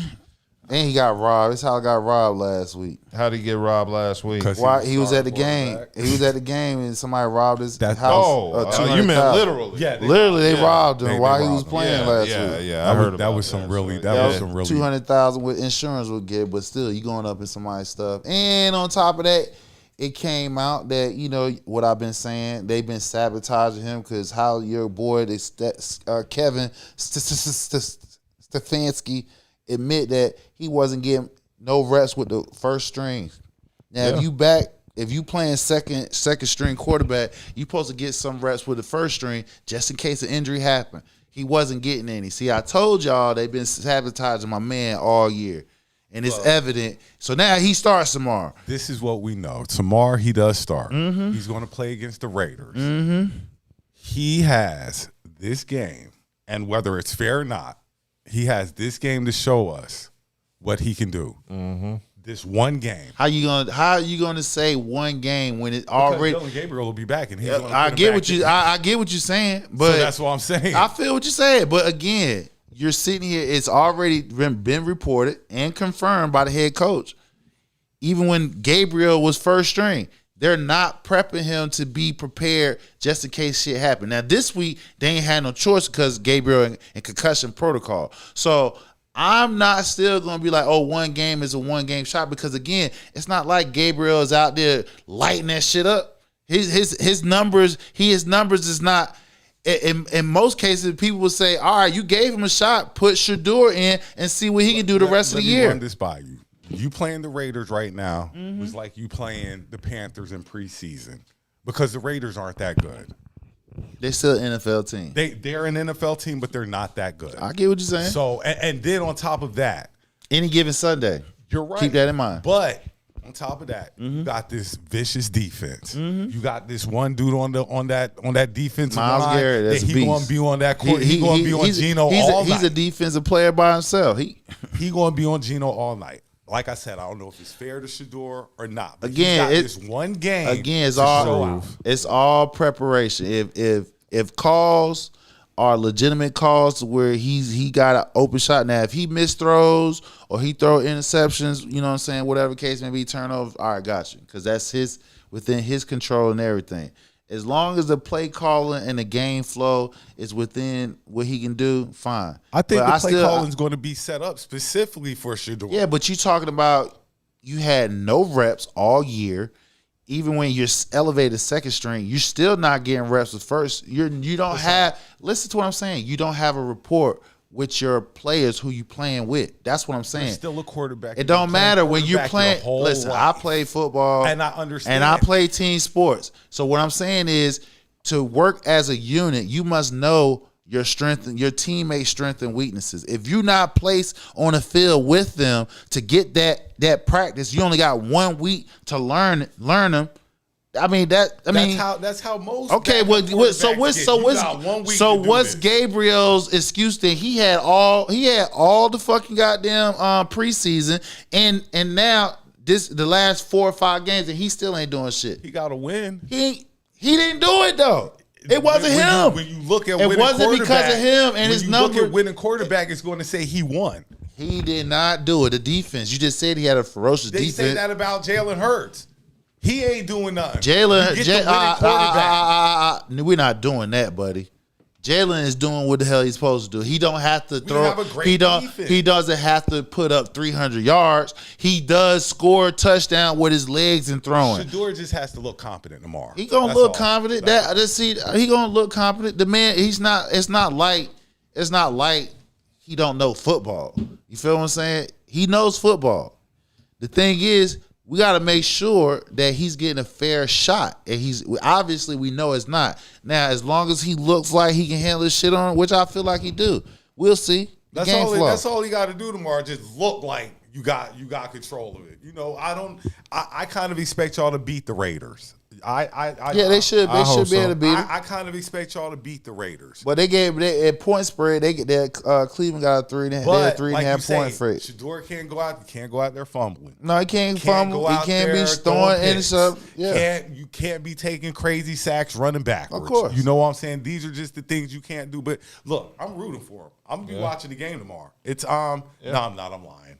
No, I'm lying. I'm trying to get where I need to be. The Cowboys game is the same time. I'm lying. I'm watching the Eagles Cowboys game. Yeah. But I will be checking in on Shedeur to see how he's doing. Cool. But I'm definitely rooting for him. I hope he does well. Yeah. Cool. Well, y'all got anything? Haney becomes a 3-division champ. He won tonight. Yeah. Devin Haney, he beat Devin Haney had beat Dominic Norman to capture the WBO welterweight title, so he becomes 3-division champ. One other thing we wanted to mention was the 49ers parting ways with Brandon Aiyuk. He played himself. How he played himself? Okay. You say you're hurt, right? And then why not try to get traded for the trade deadline so you don't want to be there no more? Since you don't want to be there, you come back after the trade deadline and be like, I don't want to be here no more. We just gave you umpteen $1 million. Because they voided his guaranteed contract next year. That's why they voided it. No, they did that. That's the reason why he said he didn't want to be there no more, because they voided that guaranteed money. You took my money away. No, I don't want to be here. It's time to go. That was $26 million. I thought it was 50. No, that was 26. That's a lot of mills, regardless of what it is. Quick. College. We got number 8. Oklahoma beat 22. Missouri 17-6. Number 7 Oregon blows out number 15 USC 42-27. Pitt. They got thumped last week by Notre Dame. Come back. They beat Georgia Tech 42-28. Illinois 20 loses to Wisconsin 27-10. Number 11 BYU beat Cincinnati 26-14. Colorado got thumped by Arizona State 42-17. And area schools, we had Central. They beat Morgan State 33-14. A&T, they got smashed by Elon. 55-17. Damn shame. Okay, cool. Well, unless y'all have some other topics. No, that's it. It's been a good 2 hours, 59 minutes, and 17 seconds. If y'all made it this far to the 3-hour mark, y'all might as well like, subscribe, share, comment, do all that good shit. 10,000, we do the damn call in and all that stuff. So till no show. Oh, it's possible show. I don't know what y'all. I'm not gonna be here next week. So if y'all do a show, I'm not gonna be here. That's between y'all. All right. So peace, y'all. We'll be back Have a safe, happy holidays. 7 times out of 10. We'll be back. 7 times out of 10, it'll be a show. Okay, we'll go. Listen. I feel no bad. Thanksgiving hangovers. We'll see. I have been here every single week this year to do the show. Yeah. Are we off?